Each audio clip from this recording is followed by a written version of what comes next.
And we're back here once again with another episode of the Cloud9 podcast, season 15, episode 15. So I hope you guys had a great day, and I hope you guys have a great rest of your week that is ahead of you. And in this episode of the Cloud9 podcast, we are going to be doing our MSI 2025 preview. And the question is, will the LCK win another international event? The last time another region actually won a international event was the JDG Super Team that won MSI 2023, because following that, T1 won Worlds 2023. Then, Gen G won MSI 2024. T1 ended up winning EWC 2024. And then T1 won Worlds 2024. So basically, the LCK has been winning every international event since the JDG Super Team won MSI 2023. Also, we just had First Stand this year.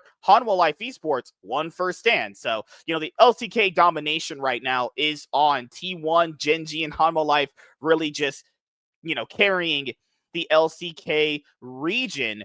Also, for those of you guys who don't know this, the Cloud9 podcast, and well, for right now, my original podcast, the Nightwing podcast, and the Iron Man podcast are all on podcast platforms. So currently right now, I am uploading the rest of the episodes for the Cloud9 podcast on the podcast platforms. I will be done doing that later on tonight after this episode goes live. So you could basically watch every single podcast I've done, starting with the Nightwing podcast, the Cloud9 podcast, and the Iron Man podcast. And then after I'm done uploading the episodes of the Cloud9 podcast currently, I will end up, finishing uploading the rest of the Iron Man podcast episodes. And after that, I'm going to, upload the MSK show episodes. So if you're someone basically where like you can't watch the show live or on the replay because you're at work and you're busy going back and forth, doing something, or you're at the gym or you're commuting back and forth from work, doesn't matter. We are actually on podcast platforms. So if you're like listening on Amazon Music, Spotify, wherever we're at, go and listen to the podcast now, and it is getting updated. So I've been pretty much just uploading the remainder episodes of the Cloud9 podcast, and I'll keep uploading these episodes as they, pretty much get done. That way it's not going to fall behind like before, and then just get the other podcasts done and ready to go, right when they're done and ready to go. Also, there has been a recent update. And as you guys know, Mr. Blanks is black. Yeah, that's the update. He's black. He's back in black. Can't wait to watch MSI, because MSI, one of my favorite tournaments of the year, double elimination. You can see all the teams, not just battle once, they get to battle twice, actually. So imagine this. Also, this year, there's not going to be like an inter-regional matchup thing where that was possible in previous years for MSI, from what I've heard. I could be wrong. So this could all change pending the next episode, obviously, right?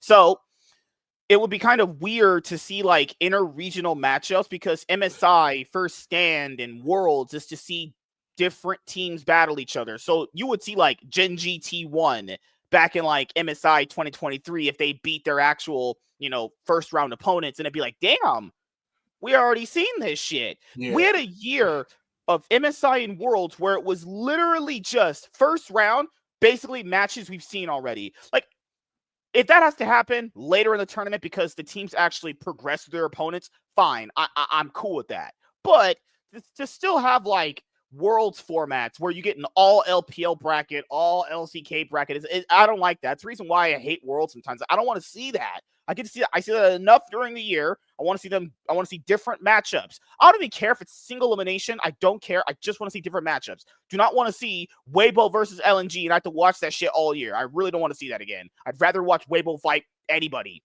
I know they're going to fight T1 eventually again, and T1's probably going to beat them because that team is bad, actually. So, Chaz is here. You wanted to talk about something Yu-Gi-Oh related first. So what was that? Because I know he had asked me something backstage, but I know you guys like we talk about Yu-Gi-Oh just for a little bit before we get to like League of Legends, So he basically asked me like, do I still watch like Yu-Gi-Oh channels? So the only channels for Yu-Gi-Oh I am subscribed to are like, as you guys know, VCTRFS. White Pisano has been my buddy for a long time. I've known Chris forever. I watch. What you guys know is Rogue Hero. I watch Rogue Hero's videos. a Cali Effect video every once in a while. I like That's Cali Effect pretty video. much it. You know, I haven't I watched a watch Team Rogue Sam Heroes video in video once 20 years. I watch Rogue Heroes video depending on what video it is. Who else? Slim YGL, if he ever way he puts out his videos. DP YGL, that's like because his stuff is so short. It's like, all right, cool, boom, boom. Minute 30, then I keep it moving. Who else? I don't really watch me like that. He also barely uploads too sometimes. Yeah. Who else is there? I can actually go through my subscriptions right Team now. Sakurasu, I watch it once in a while. Team Sakurasu. I usually do I even watch his live streams? Because sometimes he be live streaming when I'm getting off work and I'm like, let me go through some of them because you talked about MST.TV. I actually think their channel is awesome. Like, no shade to them. yeah. I subscribed because I just wasn't watching enough. I thought videos pop up and I would never watch them. I unsubscribed this year just because I didn't feel I needed their channel anymore because I wasn't like a lot of his channel, Hakuna Matata. There was a few channels where I was like, all right, cool, because this is for meta, but I just don't give a shit about Yu-Gi-Oh anymore. It was like the anime I'll always have that always have a place in my heart, but that wasn't even my favorite anime. Like, I think it was my favorite card game, but that wasn't my favorite anime. My favorite anime out of certain was actually Digimon. Digimon had my favorite anime, my least favorite card game. Pokemon had my favorite video game. It was Pokemon was always in the middle where it was like it had the best video game. Card game was cool-ish, and the anime was coolish. It was never the bottom. Digimon, favorite anime, worst card game. Yu-Gi-Oh! I'm not gonna say it was anime was I'll put over Pokemon anime, but its card game was definitely right now. Its video game was the worst. I want to show you guys this really quickly in my subscriptions. Do you know how I just told you that I'm not subscribed to MSC.TV? This is how you know YouTube system is fucking not working. This shit's busted. I'm not subscribed to MSC.TV. I literally just click my subscriptions. This is where it would show me. I'm not subscribed to them. Why are they appearing here? I'm not subscribed. That's weird. So yeah, as you guys can see, I don't really have too many Yu-Gi-Oh subscriptions here. I mean, you don't even put out Yu-Gi-Oh content anymore. You're probably do Pokemon. There's the official Yu-Gi-Oh channel. That's why I can watch the anime on that because they have that 24/7 now. There's Cali Effect. Because I don't even. I watch. There's Anime Vault. Like Anime Vault. I think Anime Vault's worse at doing it than the regular official Yu-Gi-Oh channel, but Anime Vault has the full episodes. If you want, I'm watching mostly Pokemon content now. That's me. I'm like, I'm all, like, I can tell you Yu-Gi-Oh wise what I'm still subscribed to. I think Yu-Gi-Oh wise it's not like 10. Oh no, I was wrong. I'm actually not subscribed to Team Sam, yet he still appears in my subscription box. It does that as it might be a recommendation. It's a recommendation because my sub to Yu-Gi-Oh is Team APS or APS Amplify, whatever they call it now. I still watch their stuff, but it's like, who else? I like Cali Effect. So me and him had our issue. It wasn't even like an issue. It was the amount he was trying to sell for, and the amount I was trying to sell for weren't matching. That was it. It wasn't no beef. Gunner, when he puts out videos, he ever head-to-head battles, but I'm probably gonna be done with them after tomorrow. Their channel just got too trash. I'm sorry. It's 2-1 though. It's not news. And once he said they're not doing competitive content anymore, I was like, oh yeah, cool. I'm done. I'm definitely done. Who else? Mega Capital G, I think he's done doing content. Oh, Monkey Fight TCG. This is the one who does Yu-Gi-Oh content, but he does Yu-Gi-Oh and other content, but he does it in a way where he goes over data about information about Yu-Gi-Oh, and I'm like, I fucked with his channel. I would keep it. Who else? The official Yu-Gi-Oh channel. I do watch live streams on the events from time to time. like I will say this: most individual Yu-Gi-Oh tuber or YouTubers, I don't really watch them anymore. Of course, I do subscribe to Roll Hero, Slim, because I fucks with Slim. Who else? Team Sakura, so I still fuck with Team Sakura Oh, too. there's another thing that the official Yu-Gi-Oh channel does now that people on YouTube have done forever. Yeah, It goes to show you just like they're how out of and ideas that they are. So this is literally how out of ideas. that's it. Okay, that's So definitely. the official Yu-Gi-Oh channel put out this video. It's a Seto Kaiba trash talking for 20 minutes straight, which is fine. But you would never kind of think like the official Yu-Gi-Oh channel for the anime would be doing that. That's just really. I'm not saying they wouldn't, but that's like really. I'm telling you what. I'm telling you because Pokemon be putting out Pokemon be now. Oh no, trust me. No, these they did like Yu-Gi-Oh, good lord. You say duels the law for 30 minutes straight, getting charmed by Duke Devil. I think this kind of content is fun. They need to do this more. This is really cool. I like this stuff is always fun because these are mostly like just highlight reels. Like people love highlight reels. Like that video that WC did of me where like, you know, MSK hitting on a girl for 5 minutes straight. People just like that shit. They should have did this shit a long time ago. Like the only way to really bounce Yu-Gi-Oh into basically more people's like recommended feeds and getting it out there more, they needed to have a bigger social media presence. And, you know, now that they have Yu-Gi-Oh basically streaming 24/7 on Anime Vault and, you know, their official channel, I think that's good. I think that's awesome. But then again, having that happen doesn't mean like, you know, I was also subscribed to SIBA. I forgot I rarely watch that guy forever. I rarely watch his because I do math kids. I watch his math kids, but at times I'm like, the number one rule of math kids is, you know, besides the pack, you're not supposed to shit out another math kid's deck because we build decks from random packs. And our number one, and some of us, the number one rule, and Simo doesn't really apply to this, or he doesn't apply this rule. We're not supposed to shit on anybody else's deck. If someone else is, you know, deck is shit, we don't be like, oh my god, your deck is shit. You know, it's math kid. That's the point of it. You're supposed to take random cards and make a deck out of them. When your deck is shit, we know it. But you're not supposed to be laughing at someone deck saying it's shit. We know it's shit, man. Not everyone gets puts in a solid game like you, Simo. That's why today I was like, a lot of us. Well, it's not even just that. It's mostly like why. It's like I hate this is why I stopped talking. That's why I stopped listening to these people. They want you to not inherently be yourself because they're trying to mold you into something that's just impossible. No.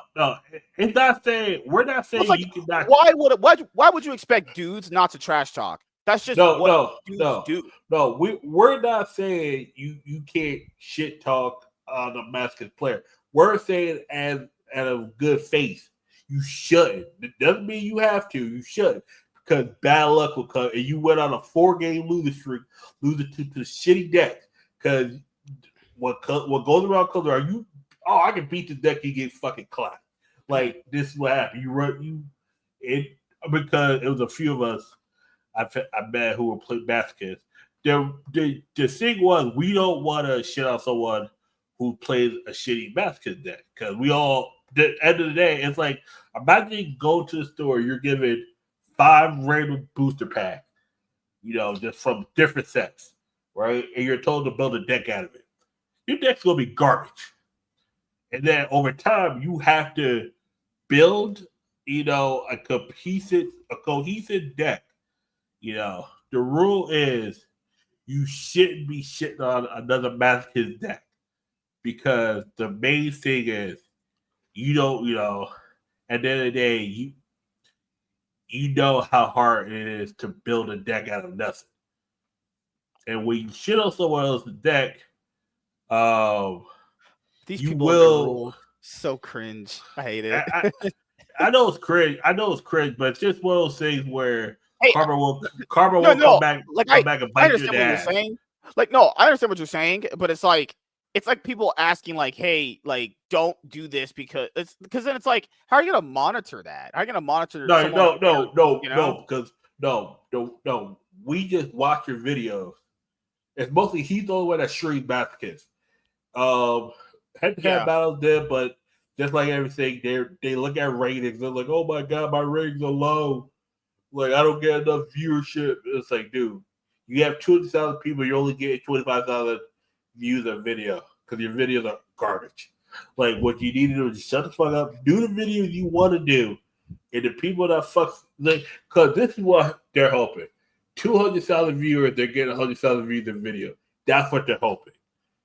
Like even when they told you, you really get a 10% dedicated fan base that watches your every video. You have to hit that Less than that, algorithm. honestly. There's people that, It's usually 10%. It's usually 5 to 10% of your audience will watch but even every now, video. there are people that just pass through people's channels and videos. They don't sub; they just watch and go. That's why you have the whole Yeah, bar in your channel. If you look at the analytics, where it says not subscribed versus subscribed, it shows you the percentage of people that are yeah, not subscribing to watch. But the thing, even if someone's not subbed, they're still watching you. It's fine. yeah. People don't really sub like that anymore. I mean, every channel's going through that. Everyone's starting to Most realize people that don't give a too. fuck about stuff. Like they look at the subs and they like, oh, I need this amount of viewers. The issue is Yeah. you realize that Well, because keep in mind, you said head-to-head battles. A channel that big is probably employing some people, like editors and people like that. So they probably have like yeah, not salaries, like people they have to pay, right? yep, And come on, their whole life is doing content. So like I know. views matter to them more than people like us What they doing it, need like to do is make better whatever. content. That's just my opinion. But this is what, like that thing you just said, that makes a lot of sense. A lot of people don't get. Just because you're in Yu-Gi-Oh doesn't mean like if you just do another thing Yu-Gi-Oh, that means that's gonna equivalate to the same Yeah, amount of views. Like just if we started, let's just randomly speaking, we did Yu-Gi-Oh anime related discussions on that Yu-Gi-Oh channel I have, yeah, we would get probably a lot of views because it's the anime. People love that shit, right? But that wouldn't mean that if we started talking about the market, the views would translate over. It's like that's how that yeah, works. Even in like niche subjects like Yu-Gi-Oh, people have to understand if you talk about something, that doesn't mean automatically when you go to the next thing, those views carry over. It's growing with each thing you do. But a channel that big, it's like I watch their content, like you said. It's just I don't know. It's just not for me. Like I think it's so cringe, honestly. Like when to people me, do it's IRL Yu-Gi-Oh battles like that, I always thought that was stupid. I thought that means no. I don't know. There's a lot massive though. The issue is Susu's just so. Remember, they used to do them IRL. I No, capped I out like doing them that more. I IRL. like that more than because the shit now is just so predictable. It's like, all right, cool. The Jinjin just go get lucky at top deck and win. It's just like, all right, cool. Susu's trash at the game. L throws Susu's deck in the trash. He's garbage. It's just like, and the point I'm just like, you know what? They suck. Miss Barco says, "I'll be black. I gotta go outside of my trench coat and randomly flash old people." I'll be back. Yo, how about you come flash us? How about no? Yes. I'm not trying to have a heart attack. What the hell? Show them tickle bitties. All right, so this is a channel. This is Snooze. This is a Jen, right? Snooze is the Miss dude. Sparkle, DM me them big old titties on Twitter about that. Just pull down your shirt and then just flash me. No. I'm kidding. Unless you So want to they do. streamed 3 weeks ago. They streamed Yu-Gi-Oh! Season 0 is Crazy Part 1. Before that, they only streamed Attempting to Beat the Hardest Yu-Gi-Oh! Game ever made. And keep in mind, there's only so much you can really do with Yu-Gi-Oh! People don't understand it. In a niche like this, there's really only so much you can do. To get big videos like they used to have like this, you'd either talk about like the anime in some way or you do beginner guide. But that's like but some of these videos are like just one-time things. People get like the views in these videos and go like, oh, I gotta keep. How many? You can't really do beginner guides. Like you do like one of them for like each thing, and that's it. Or you have a beginner guide encompassing multiple things in one thing. Like if you had a beginner guide video for Yu-Gi-Oh, talking about spell cards, you talk about all the spell cards, types of them in one video, right? Or all types of trap cards in one video. Actual Yu-Gi-Oh trap cards, not Looney Tunes out there. Yeah. If you know, kind of thing. So that's my thing is I don't really watch some of these people anymore because it's just not interesting. I like Yu-Gi-Oh, but I mostly just consume content about it based off the anime now. Like, That Jin and the has her own content's channel. just You said. that and the content's not even good anymore. I It's think just too a bunch too of content, like you predictable. said, like a bunch of the content creators, like you said, just have gotten stale. It's just meh. Even some of the Pokemon ones are kind of like if it like This is if, Jin's channel. You said without the Yu-Gi-Oh one. yeah, it's not for me. It's for a targeted audience, and we're not the audience. Like this stuff is how they would want to get big. Like this is like it's like lifestyle stuff. This is a channel I'd say she should focus on. Put out a video. I would say like fucking hell, drop a video on this once every 2 weeks, and she'll be fine. This is what she should Yeah, focus on. Because like, let's be honest here. The videos, like you said, 6. This is the usual views they've always gotten. that's what I'm saying. Nothing's ever changed. So they're what they're complaining is being stagnant, but you're not really stagnant. This is what I realized when they do IRL videos, it's even less. Look, no, go back to the go back up. Look at the last week. Go all the way back up. Look at all the anime videos. They get between 16 and 27,000. Look at the one where they're opening packs. 8.6K. It's a dip. But then again, packs also have this thing too. If you're opening up like the newest stuff, that's really hit or miss too. Because people, when it comes to Yu-Gi-Oh, they really only know a select few amount of sets. People don't even know new stuff gets released half the time. But then look at the one before, 24K. No. Okay. Look at the. Look at the thumbnail. It has Blue Eyes White Dragon in it too. That's also. But okay. Scroll down a little bit. Because see, look, you got 18. You got 8K, 24K, 12K. The different. It doesn't matter what the video is. If it's IRL, people care about it less. That's what I'm starting to realize. Like 9K. Look. Think about this. You're serious in between 26K and 23K. You got a 10K video. Like the point is, the thumbnails are fine. Whoever's doing the thumbnails is good. It's not. It's the thumbnail. It's not the thumbnail. It's the video itself. Yeah, but the thing is, it also might have to deal with the fact that are they complaining about viewer duration or views themselves? Because bigger people like them never differentiate the two. It's like if you are actively watching your video all the way through in a 10,027K video, that's great, honestly. But what they're probably not saying is people aren't watching the video enough. That's the thing. They're probably not watching because keep in mind because attention spans. These last videos, like you said, 53 minutes, 40 minutes, 53 minutes, 48 minutes.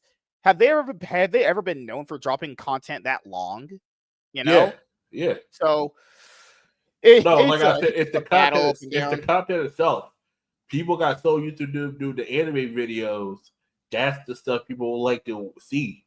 They don't give a fuck about this pack opening shit. Because you already stated that you are no longer playing you no longer are going to Yu-Gi-Oh, this meta. You no longer playing standard IRL Yu-Gi-Oh. You already said that. That's mean you opening packs. Why are you opening packs? And people have asked them, why are you opening packs if you're no longer playing, standard Yu-Gi-Oh? Or are those mutually exclusive? Because I don't know if you could still you can still open stuff without actually playing the game. Now, no. The question is no. Okay, if I'm no longer playing IRL Yu-Gi-Oh, and I'm just playing Master Duel, what point do I have to pick up cards unless I'm doing collecting? But the thing is, we know collecting ain't shit in Yu-Gi-Oh anymore. Collecting is dead in Yu-Gi-Oh. It's been dead. What's the point of buying cards now if you're not playing the game IRL? They had a video on their channel where it says the 3 secrets we've been hiding is finally out. Yeah. All right. Okay. That's kind of like, okay. All right. That's just so cringe. Yeah. Yes. All your single male viewers want to hear about the bitch getting knocked up. It's just exactly the thing they want to hear.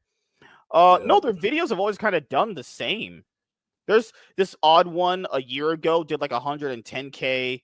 I think they have great views, honestly. These views are pretty consistent. They're pretty fine. It must be something in the video that doesn't make them go up, or unless they have to change something up. Or it might even be them. YouTube's had some weird situation they've been going through with a lot of channels, honestly, recently. But before we go, we have a word from our sponsor. I'm joking. There's no sponsor here. I do have something I want to tell you guys. So I people know me as the Riz Master, the top G, the Lies. charismatic guy, the guy that gets all the ladies. Fucking hell. God damn. Lies. All truth. What do you mean? All truth. Riz. What fucking Riz you got, nigga? The Riz is too damn good. Let's just say that. What Riz? So, the Riz is so good. So, there's been a lady that I've tried that I was, contemplating asking to get on the show. Not as a permanent person, just, come on as a guest. I don't know if he'll be here or it has to be a one-on-one because I don't know the time yet. It'll probably be a one-on-one. He's gonna try. Oh yeah, he's gonna try to suck his little booty hole if he gets the chance. Oh man. God, what do you mean? It's probably clean. God damn. Hopefully she goes to the gym. It's probably sweaty too. God damn. So this person did say that after MSI, she said she would come on. So I'm depending on when that's going to be. I'd be a one-on-one or Chaz will be here. I do have Miss Lau coming on. She said after MSI she would come on the show as a guest. So that's going to be awesome. Risen ain't easy, as they say. I like my taco seat. Miss Sparkle, some chick he tried to he's fapping over. He's fapping. I never fapped. I don't beat bullshit. Off. That's gay and gross. Bullshit, man. You talking about, man? You want to suck? If she was here with you, you'd be like, oh man, I'm about to put a baby in you. Oh my god. I said that about Lennon. I ain't say about this chick. You said you was trying to. She was better than Lennon.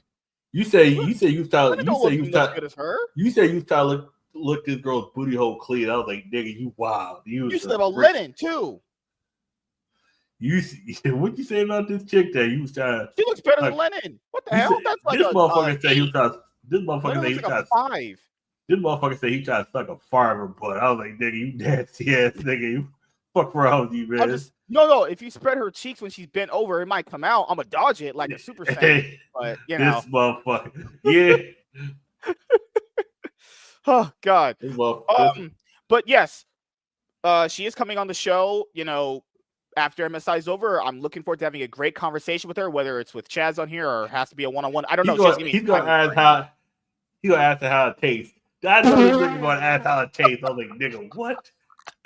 No, I can't answer that. I'm gonna be on my best behavior, man. He's gonna be like the nigga that constantly that chat, like, what color is it? You like, what color is it? Yo, nope. Just delete chat. Just at that point, you go just end show. Just lost episode. Like this nigga. I was watching the clip earlier. It was constantly that the guy was like, and Kyle was with the princess. These ladies dressed up as princesses.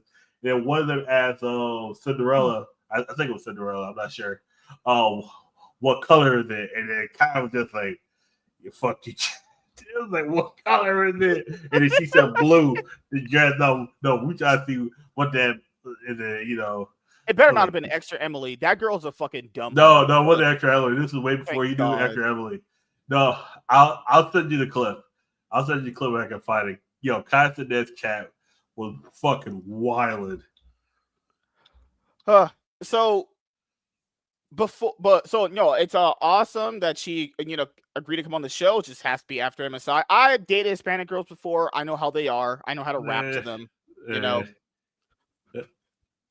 Yeah, that's questionable. She's rooting. I mean, I'm gonna have to rub it in her face. Pause. She's rooting for Furia because she's rub that in your face. Your team didn't even make it. What the fuck? The fuck? I got some teams at MSI. Where's your teams at? Nigga, MSI too. My team won Worlds last year, motherfucker. That's true. EWC. We helped in that run too. We helped, motherfucker. Y'all lost to BLG. Y'all niggas almost lost to FlyQuest. Yeah, y'all niggas almost lost to FlyQuest. Hey. Who got the wins on the scoreboard? Who faced T1 in that semifinals? Who got clapped by T1 in the semifinals? Clap. Everybody talk about Church of Chovy. Nah, fuck that. T1 closed the Church of Chovy. God damn. Y'all, Faker got carried by Doran. What about that? Motherfucker got carried by a whole ass Doran. Oh my God. Motherfucker look like he ain't ever has had some fucking vagina. Motherfucker look like he's been a nerd his whole life. If you see a vagina, he might actually melt. First of all, that's most motherfucking Koreans. We don't know if Vegas got pussy either. Yeah, we know Carrie ain't. I know for sure Doran is not. Doran look like he ain't never fucked a girl in his entire life. I'm telling you right now, Carrie needs to be protected. Some of those women was trying to talk about doing things to Carrie. I was like, nah, keep them women away from Carrie.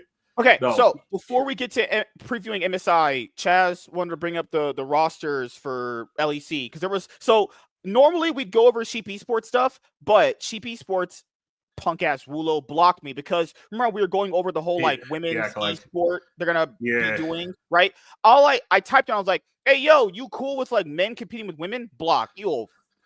Okay. Yeah, no, I don't know if he blocked. I don't know if he blocked me. He definitely muted me. I know he muted me. It's not blocked because I'm muted. I'm not blocked for sure. I know I'm muted now because I looked up like, okay. So before we go over MSI, what did you want to cover? Because you heard some news. What's the news? Okay. SK has some new players out with JetX and with Dindin. SK. Okay. Yeah, Dindin. I remember him. Yep. SK also has Abadage. They got rid of Reeker. Reeker was Bukata left SK, got kicked off SK. Now he left BDS. Okay, so apparently BDS offered SK a lot of money to get Bakuda, and they just it was basically an offer they couldn't refuse. But it's like Bakuda wasn't gonna do anything on S. No one does anything on SK. This is all SK Gaming need to be: get decent players, have good decent splits, and then get offered money to let them go. No one's trying to stay on SK forever. You go on SK, your org's over. Irrelevant guy replaces Rooster. In my honest opinion, I don't know what the fuck is going on with Rooster. No, it was irrelevant. He became irrelevant. He lived up to his name. Yikes. Just literal yikes. Speaking of team that used to, have yikes, G2, they got the same people, but they should have got LeBron off the fucking team. But we're not gonna talk about that right now. Everybody else got the same player. I don't know how Callista's doing there. So Navi is starting to fill up their roster. They're gonna keep Adam. Who's Thayer? Is that Thayer on the roster? I could be wrong. Yeah. But is that name Thayer? Yeah. A Gayer? Goddamn. Hey, Vager. What a name. Vager. Yeah. There's so many jokes we could make. Oh no, my God. You fuck around, slip up, and that sounds like something else. If you box Yanko, Douglas, Douglas was actually second in line, and this guy wasn't available. It was Douglas to be second. Velja from Les Rotones was considered as well. Yeah. Give me one sec. What the heck? Okay, so go back. Yeah. Let's go one by one. No, Sheep Esports. Fuck off. Okay, so let's start at the bottom. Scroll down. So we have Vitality. Their roster is Nigga, Nako, Linkus, Stajek, Carzy, and Fleshy. Full Ass. Fleshy, the same player who was on Immortals. Who was that's why I was like, where the fuck do I remember Fleshy from? He was on Immortals, remember? Terrible player. Awful player. Was that the Immortals team that were like 0-17 at one point? But they got 1-17 on that split, I think. Yeah, it's some bullshit. I remember that. Yeah, and Vitality are like, yep. That's our support. It's like, all right. Motherfuckers got Ignore out there. They thought they're going to flush you. Okay. What the fuck did Ignore and Limit do? Ignore must have some dirt on people to not be in there. Either or he called too damn much. Team Heretic's roster is the same. Yep. They still got Team BDS's roster. Rooster was Hanwha Life Esports' academy top laner. Yep. They're gonna bench Irrelevant. Bakuda was picked over 113. 113 was supposed to play for Supermassive, but there was a situation where that got broken down where he's now teamless. They still have Nook, Ice, and Paris. I don't know why they keep Nook.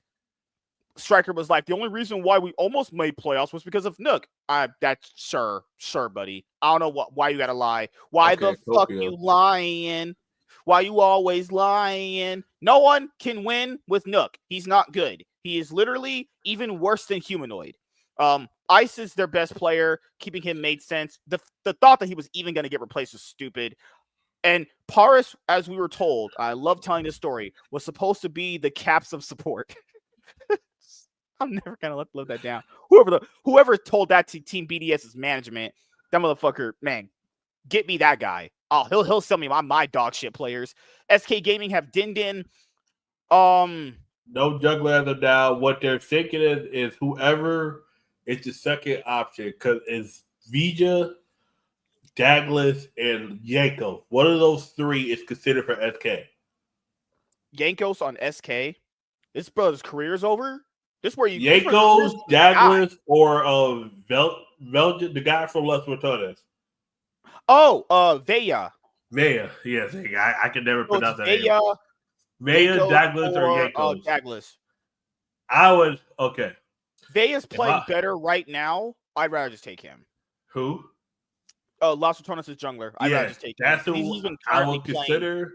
Yeah. That's who I would consider if I. Because there's no upside to Douglas though. Douglas is no SK, no SK, no SK. They're probably either gonna go.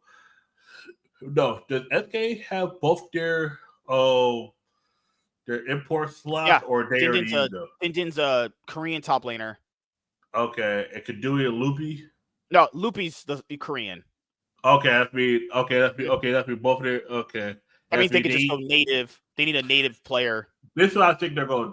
I think Veja from Las Matones is probably he's probably the odd man out. Unless he's thinking, hey, I have more of a future right now with Las Matones not being in the LEC, because the thing is, he has a good thing on Las Matones right now.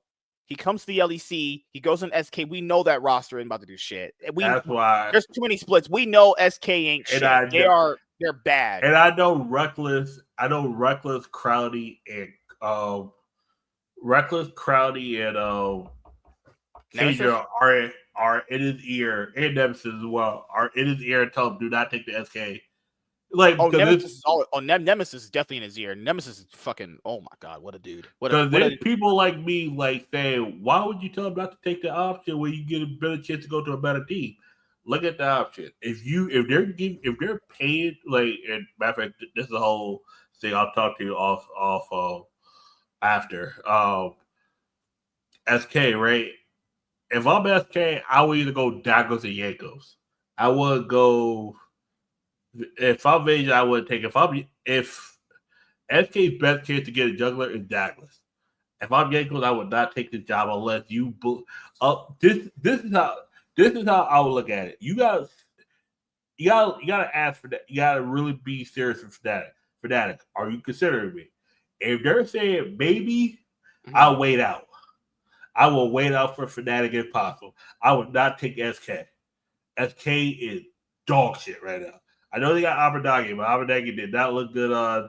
Let's be honest here. The phone wasn't ringing for Abadagi after DSG. SK. This is what SK are. DSG. Yeah. So this is the thing with SK. Orgs like that are only ever picked when all the other better options are gone. Like, no one wants to go there. Even there's been some off seasons where they've wanted to shell out money, but no one goes there because it's just every player's heard everything probably bad about the org and practice environment, all that shit. Like, no one wants to be there. That's why when people go there, you see, like, I've never seen players super happy to play there. I'm not saying that people get treated bad, but it's like they're usually going to surround you with some really awful players. It's not the awful, it's budget though. The owner of SK has been, I mean, Thorin said this many times on Summoning Insight. He knows the owner because he used to work for SK Gaming. That org owner isn't going to shell out big bucks. He shells out big bucks for like one player. That was probably Abadage. And then that's already saying he shelled out big bucks for Abadage. That's already a fucking red flag right there. Everyone else's budget, honestly. And then they just get paid through the revenue share system for the LEC. Like, if you're Veya right now, I would just say don't take the offer. People are going to be like, why? Like you said, what you said is true. There's no point in settling for that offer when you're going to be on that team. And that team we know is about to be like 8th. They're going to be competing for 7th to 10th. And then if he looks bad on that roster, I mean, does he get more offers? I mean, I don't know. Like, do you essentially take your one shot to prove yourself, he would essentially have to be that player on like, he would essentially have to be like irrelevant back when he first joined on Misfits or when he was on SK himself. He looks so damn good in his position that he's wanted by someone else. If he believes in himself to do it, go ahead. But SK, fuck that. Throw that or Horde in the trash. Exactly.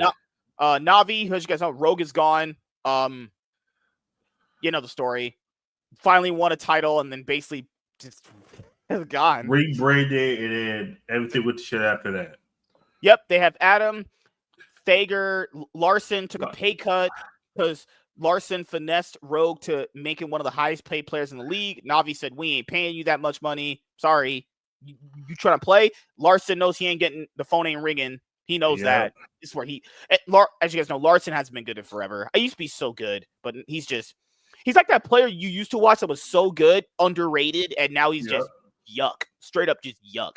Then their AD carry is Han Samdi. Yeah, you get Han Samdi, you get Han Samdi. That's my question is there a Han Sam B, Han Sam C before you get Han Sam D? There's gotta be a Han Sam. Han Sam D. That sounds like Han Sama got a big dick. That's not lying. That sounds like a Han Sama clone. Like we don't know who the support is. The support guys could be anyone. It's more likely it's not execute. If you're taking this long, it's probably not execute. It might be execute. They have no options. Yeah. Movie Star Boy, is not changed. Karmi Corp, they're not changing that roster. They truly believe they could just win summer. Giant X is the same. I don't know. Warren is a crazy man. I don't know why. I got no faith in that roster. That roster is not good. To me, the issue is you know where the issue is, right? Yeah, you can't do shit with Isma. Isma is just bad. Isma is an awful player. Jackie shows flashes. Noah Judge shows flashes.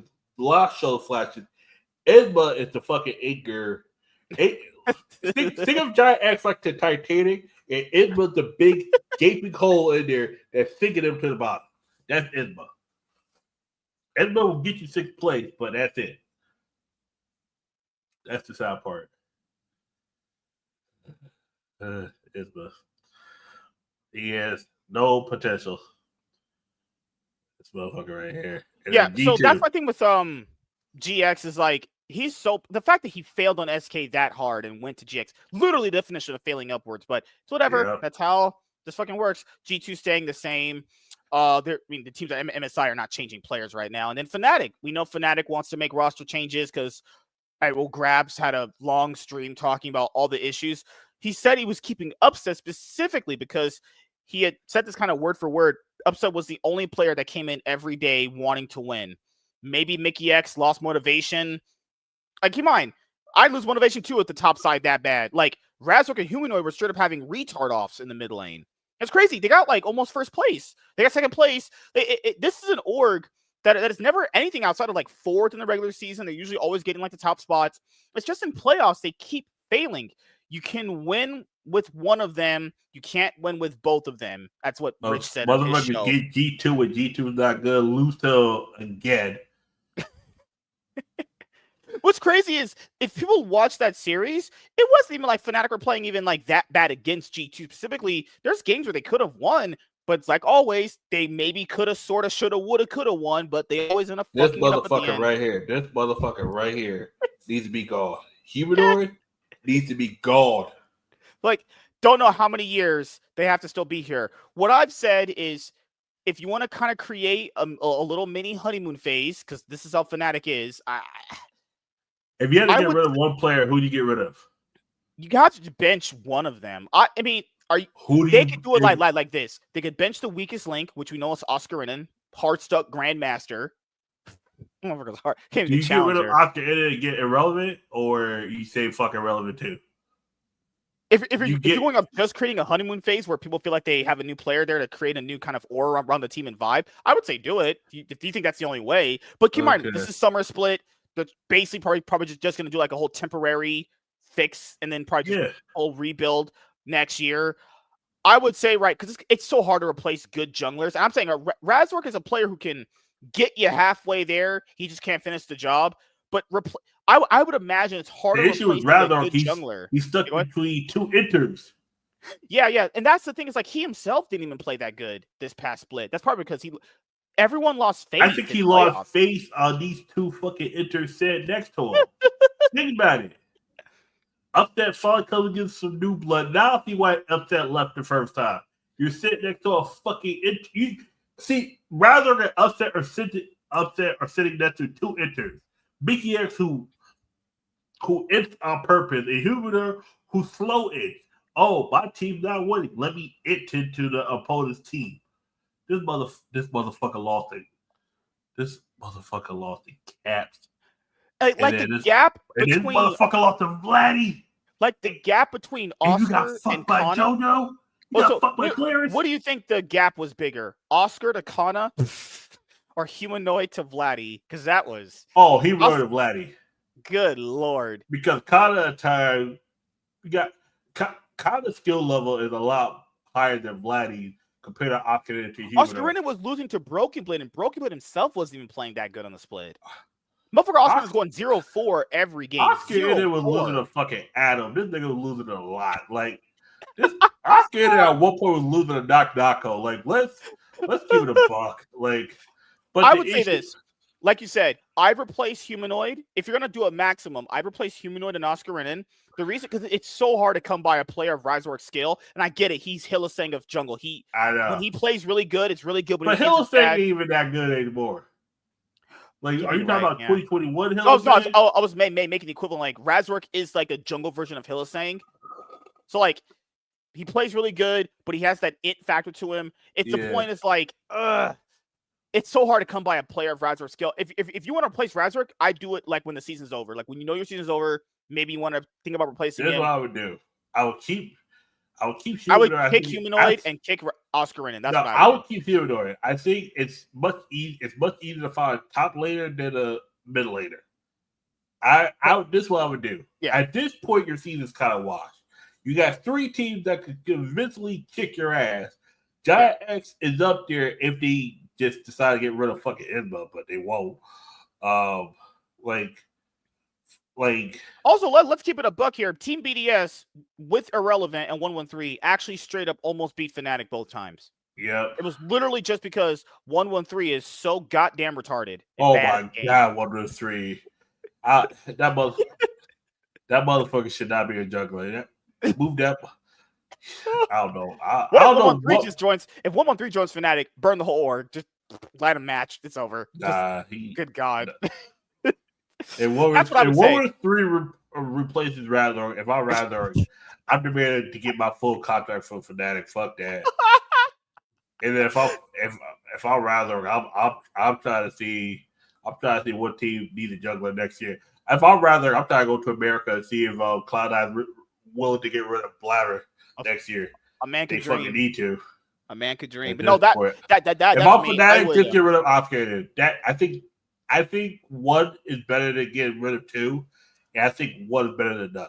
You need to get rid of Oscar in my opinion. Of those, but what you're saying is true because keep in mind, Oscar Ren's contract might not be worth that much money, so keeping him is not hurting their dent. It's not hurting them, but it's much harder to get rid of you with it because then you got to pay that shit, and you a lot of times want to trade a contract that you still get value out of it.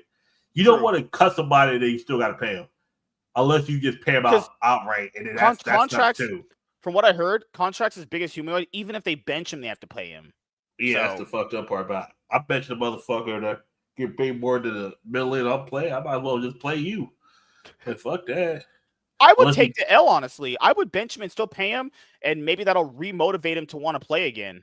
Because keep in mind, if he's benched and not playing, potentially that might remotivate him. If Fnatic has two, if Fnatic has 2 import slots, you know who Humanoid can always get? Poby. All right. MSI time. Good Lord. Not Poby. Nah, you just straight run it. Oh my god. Speaking of poopy shit. Imagine Fnatic is Poby. Go get to Worlds. It is Poby versus Toby. Hey, they can always get you, Cal. Oh no! I would not wish that anybody. No, UCal was doing some criminal shit in the LCK. Legit criminal. Oh my god. All right. So next, Also, real quick, free my yeah. nigga Page, man. That motherfucker needs to get off JD. As long as Mystic's there, I'm Oh, sorry. He's gonna Scout be. screwed. Did you see the Scout news? Yeah, he got Oh in my the god. 4.6 million what US dollars or the like Chinese yen, because that's the Let me see if I whole, can find it. So because I'll, that's the I'll type in difference. If he's getting Scout. fucked out of 4.6 million US dollars, oh yeah, nah, oh nah, bro, I'm disappearing. Turn disappeared. You can't do China, that. That's illegal. You can't just remove yourself. I'm God not saying damn. I didn't say deleted. I said disappear. I didn't say delete. Oh my I did god. not say delete. What the You fuck? trying to get this man found out by the Chinese Communist Party. There's like what there's like 4 billion Chinese motherfuckers.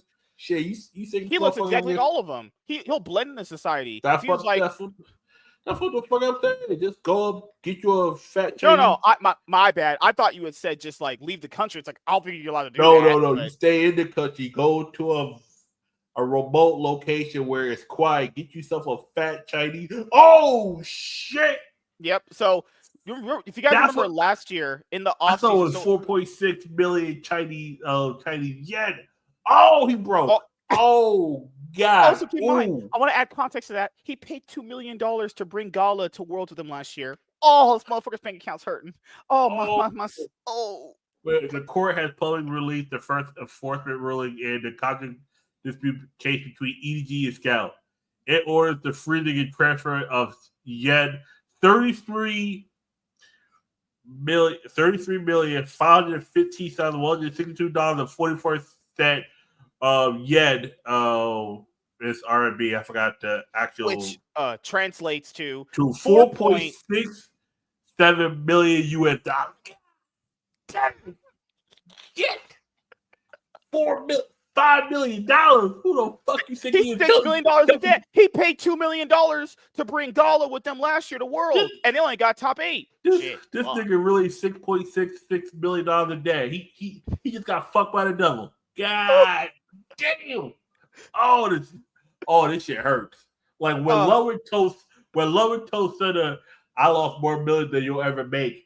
Oh my God, I feel that pain now. Holy shit. I gotta tell you that clip too. Said it was hurt when he said that. Oh, but it's even worse. RNG got the same shit. They got some money problems now. Just saying, RNG going to the same thing. God damn. Yeah, so if you guys remember the story, basically it was after Worlds 2022, I think. Yeah. It was after it was in an off season. I think it was either 2020 after Worlds 2022 or after Worlds 2023. I think no, it was 2023. He was on LNG. Yeah, so it was 2022. You're right. Yeah. Yeah, it was 2022. After basically not making Worlds that year, Scout was like, "Hey, I kind of just want to go to new org." He's been on EDG at that point for like 6 years. He won multiple splits. He won Worlds, so I think, fucking hell, what else more can you do on an org? You win everything. But like I've told you guys with LPL contracts, there's some people on LPL teams right now that are just still there because they don't want to get fucked over with contract disputes like that. And Scout, people know the offseason drama. He really wanted to leave, and he basically kind of left last minute because he didn't want to be on EDG anymore, despite them offering him, I heard, more money than LNG. And then in 2023, oh my God, he ended up on LNG with Tarzans when Tarzan was still on, LNG and shit. They motherfucker left EDG to play with Hong. Just let that sink in. But so yeah, and keep in mind, EDG's owner was not very happy with Scout just basically breaking the see, we don't know the specifics of the contract. I imagine it was written basically where you had to stay on EDG in X amount of years because he had re-upped with EDG long time ago before ever winning Worlds. So he probably re-upped, and it probably added him to like maybe 2024 at the very least. Keep in mind, some of these players in these LPL teams are there for years. That's the reason why you don't see a lot of players move unless like the team management really just want to move a player, So now this motherfucker got to pay $4.67 million. Yep. Keep in mind, he paid $2 million to bring Gala with him. Oh, sorry. He paid $2 million to go to Worlds last year when they were going to bring Gigao because he had a visa fucking dispute as well. So he's hurting out that bank account. That shit dead. What if he got a family? What if he got a Chinese bitch knocked up? They got a family. They said fuck your family. That's what they said. Good Lord. Yeah. God damn. Also, I know RNG had to pay like a similar amount as well for a contract dispute. It's probably between like Uzi or Xiaohu or some shit. Yeah. I remember that, but I could be wrong. But no, the Scout one was huge. Like, what? Rumor LNG squad for next split. What? Zika, TN, Scout, Pace. Scout, no more moving orgs. No more moving orgs, Scout. Please. I don't want you losing all your money. Please stop. No, but that was not this year. That was last year. I was joking. So I can't find the RNG one, but RNG apparently had some big contract they had to pay out too. My God. But look, $4.67 million. God, holy shit. And then Scout left. Scout left LNG. Scout was only on LNG for like 2 years. Yeah. And then he was like, I'm good here. And then you have to kind of wonder and ask yourself, because we know Scout would have had a lot of leeway in EDG because the owner really wanted to keep him. Could you just ask them to get the players you wanted? Or were EDG being more, I don't know, careful with their money? I don't know. You know, a lot of the esport orgs, I don't know how the finances are for a lot of these LPL orgs either. But yes, we're going to be going over and doing our MSI 2025 preview. It all starts with the play-in stage, and the play-in stage also has a loser's bracket as well. So they lose right here, they got one more shot, and then they have a qualification match if they don't go into the loser's bracket, and then it's over. So we have our first matchup on Friday, G2 Esports versus Furia, and we have BLG versus Gamma as our next matchup. Now, before we preview these, we got to talk about the teams here. And I'll be very honest with you guys. So many teams I did not get a chance to watch. I'm just so busy. Chaz watched more LTA South than me. So he probably be able to talk about Furia being there, and it's surprising and not surprising at the same time. It's surprising because this team could have easily lost in the second round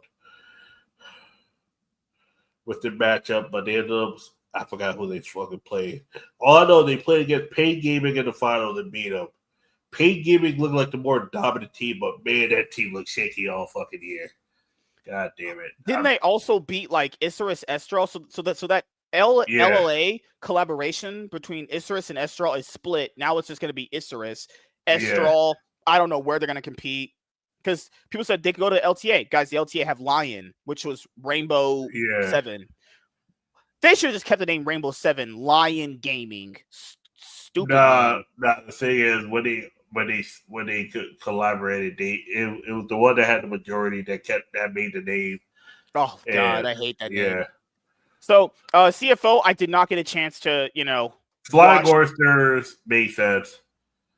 Weren't they fighting GAM in the finals? Yeah. No, they fought someone else. It was somebody else, and the GAM came from the other side of the bracket, and the GAM beat them. It was PSG, I think. So, would you say CFO is still in like their first stand form from watching LCP a little bit? Yeah. Okay. Flying Oysters were the best team all year. They just look a little shaky. I didn't watch too much of that. GAM still has Levi after all these years. Yeah. Still have. Yeah. Levi ain't ever leaving this org. They only left it one time for 100 Thieves and came right the fuck back. They're like, I'm speaking about Wong Ching Chong now. Who the fuck was supposed to retire last year? Who was it? Levi was supposed to retire, I heard. He was supposed to retire, and then I think and then he hit it with the side and came back. The motherfucker was not retiring. The motherfucker ain't retiring until he wins the championship of some kind. So that's it for the LCP and LTA South. LCP has 2 seeds, and you have LTA South with 1. I'll be honest with you guys, Brazilian teams are bad. Like, we know Furia is probably going like 0-4 drop. If we're being realistic, right? If we don't think they could upset, they should just go 0-4 drop.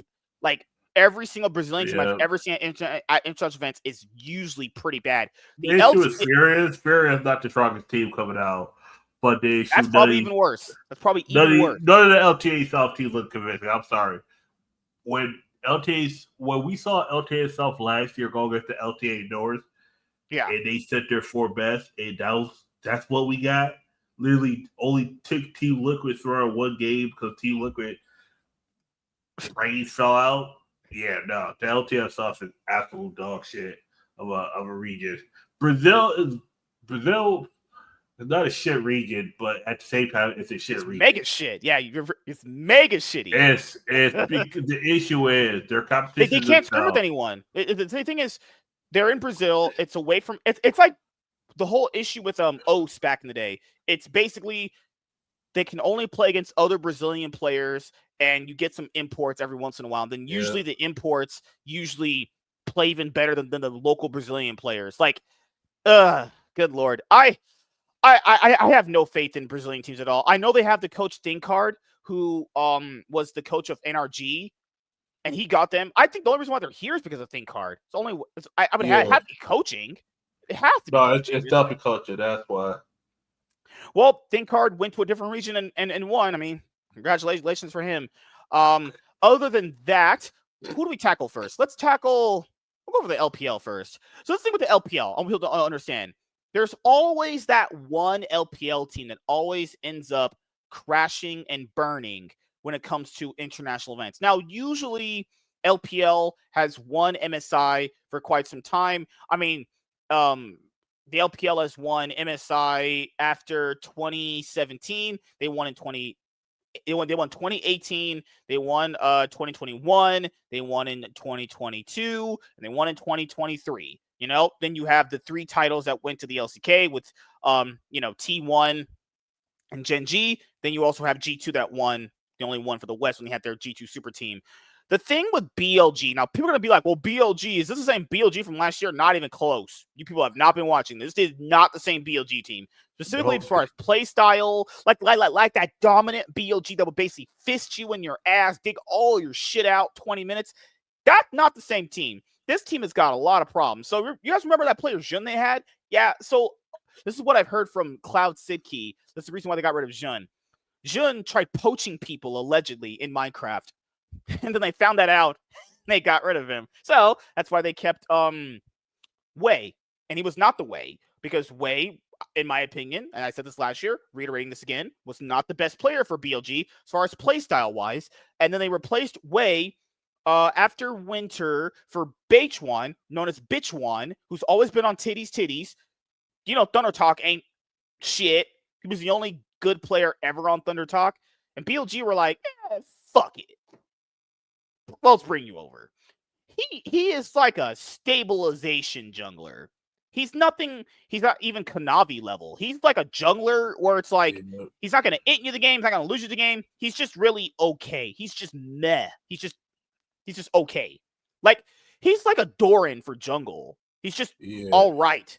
Now, Elk and On haven't been, it's not that they can't be dominant 2v2s. The problem here is they don't respect jungle pressure. If they get ganked quite a bit, they're going to fall behind. Bin's still pretty good. Knight's still pretty good. I would imagine out of either LPL team, they still have the most upside. They did get dominated in the LPL finals because anyone's legend. As you remember, this roster has Shanks, who's been a mid laner on World Elite for a long time. I've watched him ever since he was on World Elite. He's a pretty good player. Shanks is actually pretty good. Tarzan's my big problem. Is Tarzan not going to choke at an international event? The problem here is when Tarzan gets to matches that matter, when you have to progress through the rest of the tournament, so your season's not over, can he do it? Tarzan finally won his first trophy. Man, it's like 1-7 in finals. Pulling some LeBron James shit right there. Tarzan is extremely gifted. Probably one of the best junglers, in my opinion, I've ever seen play. Literally, he's like Canyon without the resume. So hopefully he can get this team to maybe, if he makes a finals run, maybe getting top 4. I think top 4 should be expected for LPL teams with the LCK teams. Yeah. Flandre's all right. I've never been the hugest fan of this guy. I think he's just all right top lane. He's not some mechanical hands player. He's just a role player, in my opinion. Hope used to be on JDG back in the day. Maybe he's going to give anyone's legend hope, pun intended, right there, you know? Good but one. I don't know. Like, Usually when orgs like them come to their first international event, it goes one of two ways. Either it's fucking great and it's a Cinderella story to the finals, or it's a complete crash and burn. I don't know. There's always that one LPL team that crashes and burns. Last year we had Top Esports. We don't have Top Esports this time around. Top Esports did make it because Top Esports is fucking frauds. So, yep, their whole brain fell the fuck out. Motherfuckers lost to anyone's legends. Got clapped. Motherfuckers fell. We could have had IG here, but IG got waxed by Team World Elite. No. IG beat Team World Elite. Who did they lose to? That's the BLG. They lost to BLG. Oh, god damn it. Rookie was like, no, you know what? It was JDG that lost to Team World Elite. You're right. Yep. Paige tried everything he can, but Mythic living up his fucking what did name. Paige do to Jay? What did my guy Paige is what just the fuck did he do to JG? God damn, JG got finessed. Oh, we're giving this great ADC and Paige. Ruler looks washed. Think about it. They made Ruler look all washed. Go to JG. This motherfucker looks like God. And JDG over here. Like, oh, we got this guy who looks washed. No, you got to watch that support Mythic. Motherfucker. I still look for this motherfucker. Where he at? He really is Mythic. He's so bad. He's actually awful. He's the main reason why JDG can't win a split. Guys, this player is still... I think Missing and Kanavi got completely carried in 2023 with that JDG super team. Yeah. Even 369, for being honest here. It was literally just the Knight and Ruler show on that team, as we know now. 369 is not on the level of Bin. The Scout. And JDG, they also give... Now JDG got the whole Scout issue as well. JDG taking nobody else. They got a Chris ADC who don't want to be there. Mythic who's missing. Scout who owed too much damn money. Zun who decent but don't fit the team. And L who ailing. IG no. T-World Elite slapped shit out of JDG. But anyone's legend can surprise. This is going to be one of those. I feel like the way you guys felt about CFO at first stand is what people are going to feel like if anyone's legend ever pops up at MSI. But the LPL guys, I know a lot of people don't really watch it. I still do. I watch games. It's just like LPL's so weak. LPL's been not good for a while at this point. LPL ain't winning dusted for the bad. LPL ain't winning dusted this year. Maybe if BLG. Maybe if BLG has the right meta read, if BLG can come back into that form where they were stomping early game, BLG still has way. As long as they have way, he ain't way. Yeah, that too. bitch was. Wait a second. He was Thundertalk jungler. Remember? They swapped him out. I think. Oh yeah. I don't know where they gave way. They gave him the fucking finger or something. Yep. I don't know where Way went back to, but, All right. So after that, let's go over, because we're going to say these two. We're actually going to go over FlyQuest. So, a lot of people think FlyQuest is the best Western team at the event. Now, I could understand why you think that. I don't agree with it. Main reasons why. I feel like the LTA has been such dog shit. This team has been getting away with such murder. Have they been dominant? Have they had some really good games in the LTA? Sure. But this is what I always said back in the day before I ever had a podcast when we were talking about League with James, which is me and him in his truck. No homo, obviously. Where, it's so hard to judge NA when you had, players like Doublelift and Bjergsen that would just win everything. And then you kind of know it's big fish in a small pond kind of thing.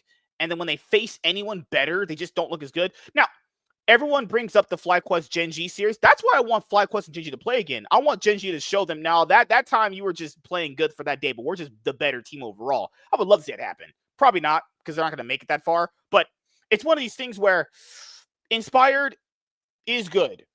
Pwipo either wins you games or runs it. He's like a Hylissang for top lane. He just either can win you a game really hard or lose you a game. I still don't think Busio's that good. I like the guy, I do, but it's he's not that good of a support. If we're being honest here, spectacular. That's what he's just. He's like Beichuan for B. He's just all right. He's a very all right player. Yep. If him and Masu ever get behind, they just don't know how to get back in the game. They're just out completely. Quad, I think Quad will hold his own. Can he outlane some of the better Asian mids? I don't know, but he can hold his own. I don't think he can. I think it's fine at Worlds last year when he played his first event. He's fine, but their team is like, okay, we know Whipple's going to try some wacky shit. Okay, it's trying wacky. People like that's a strategy. Yes, that is a strategy. You get that for one game, and the next game they can just ban it out. Like trying wacky shit can get you a few random wins here and there. But I don't know how I feel about FlyQuest right now. Do I think they're gonna make a run at the event? I mean, honest, guys. I don't think anything's gonna happen. Speaking of Wei, he's a free agent as now. He got cut as well as the as well as the head coach for BLG. They're using I remember that. Mm-hmm. Malkai, he got cut as well. JDG did the same thing too. They cut their head coach. I think they actually cut their head coach before a game started. Yeah, shit was going wild in the LPL. They can literally fire a coach when they're on stage talking about draft with players. That is insane. Yeah. Imagine you prepped all that week and what team was Betwan on before? He was what team before? Thunder Talk. Who the fuck they got now? Thunder Talk has. Oh, I'm not even gonna say this, but Zhao Halabu? Is that his name? Zhao Hingren. That I saw that name. I was like, oh no. Okay, yeah, They got Betwan. Yep. All right. So, how are you feeling about FlyQuest's chances at MSI? I think FlyQuest has. I think FlyQuest has a good chance. Motherfucking team start to end. Like, we gotta look at FlyQuest. The last 2 wins. Because who was their best competition? This was Cloud9. Let's be honest here, Cloud9, both series beside that best of 3 that they got shit stomped in. Come on, Cloud9 lost every single best of series. Think about that best of 5. If Blabber's brain is on, it doesn't Cloud9 crap wins. Out. Yeah. It's like the same thing against Team Liquid. If Team Liquid just had the response, okay, let's just send one more person back. Oh, just one person. All they have to do. That's it. They win. And then FlyQuest have won, but it wasn't like they just out bullied a team. It was like, oh, okay, our team, their team just forgot like all the game mechanics. That's what it was. It was like, oh shit. It's like when you win in Yu-Gi-Oh or Pokemon, not by like taking your prize card or taking life points. You won because you deck your opponent out every time. It's one of those things where, despite FlyQuest actually winning 3-0 against Cloud9 in best of series, minus that best of 3 that didn't matter for positioning at all to pick up fucking team when they were going to end up fighting each other anyway. Yeah, it didn't fucking matter. It was like, all right, cool. Both of their best of 5s, you could easily say Cloud9 could have walked with both victories against them. Yep. And the thing is this. When you only have 2 teams playing this well against each other, keep in mind, Cloud9's only really not here because of Riot's stupid rules of like, no, you only have 1. The LTA is the same, so you can have 2 seeds, 1 and 1. Fuck. I don't know. Like, how good is FlyQuest when most of the region is shit and you just have Cloud9? Cloud9 actually should probably be here over them if we're being realistic and honest with ourselves. But they're not because Blabber's brain is just gone, non-existent. So, keep in mind, these teams here, we know, I hate when people tell me, we know from scrims, they get shit stomped. This isn't even debatable anymore. They go on scrims, they go on 0-12. Even against LPL teams who are not even good right now, they get curbs. T1 is not losing to FlyQuest in scrims. And if they do, it's probably because they were just testing some random shit. Probably, Doran, can you play Kale right now against Whippo? Sure. Fuck it. Doesn't matter. They probably still lose to that too. So, I don't know. When it comes to the LTA, I have to believe it when I see it. NA at international events, the only thing that NA fans talk about, oh, we beat EU. Congratulations. You beat someone just as bad as you. Congrats. That's awesome. That is not a fucking level for success, is beating Europe. It's really, well, we beat Europe. Hey, we haven't beaten the LPL in 3 years. But we beat Fnatic, though. Get the fuck out of here. Everyone beats Fnatic. Fnatic beats Fnatic. Fucking hell. All right, so let's go to Europe. Speaking of the only region that NA can beat, if FlyQuest beat either of these two, burn the whole fucking hell. If FlyQuest beat them, holy shit. Europe is so trash. But they're not sending Fnatic this time, so who fucking knows? All right, so G2 Esports.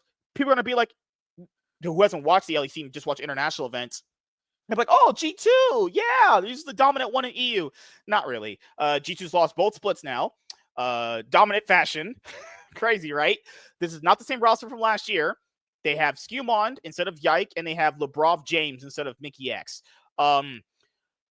Broken Blade hasn't been as strong as a top laner. Skewmond is fine, but I don't really... He's this carry jungler that struggles to carry on G2 when they don't really have a clear direction of what they wanted to do. Caps was playing so well going into MSI last year. He's actually playing really bad going into MSI this year. Hansama and Lebrov, they can be good 2v2s. Their only strength is the laning phase, but after the laning phase, if they're not ahead, it's looking kind of bad. I don't know what G2's strength level is going to be at this event. I don't think they're going to fare out that well, but yeah. I could be wrong. They have the upsides in some of the players where if Caps just had either Broken Blade or Hansama to pick up the carry load, that could be good for them. But I don't know, because last year you could argue Dylan Falco could like give him a good draft angle. Like, okay, we could draft this. They don't have that anymore. They just have a whole ass Lebrov. We know Lebrov at international events is just L's. Speaking of his name, Lebrov, L, fucking hell, it all makes sense now. I don't know. Yeah.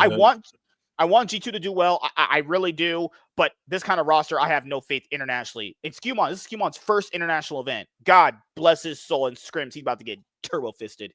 Hey, owner's gonna work his booty hole like a puppet. This is like G2 years ago. This was like G2 2 years ago. The only issue is now they got a supporter who's not as like tested as Mickey X was. Like when they had Yank, they at least had Mickey X, who was who's been to finals, like of internationals. Like LeBron's been there. LeBron got to one final? It got absolutely. They got reverse swept.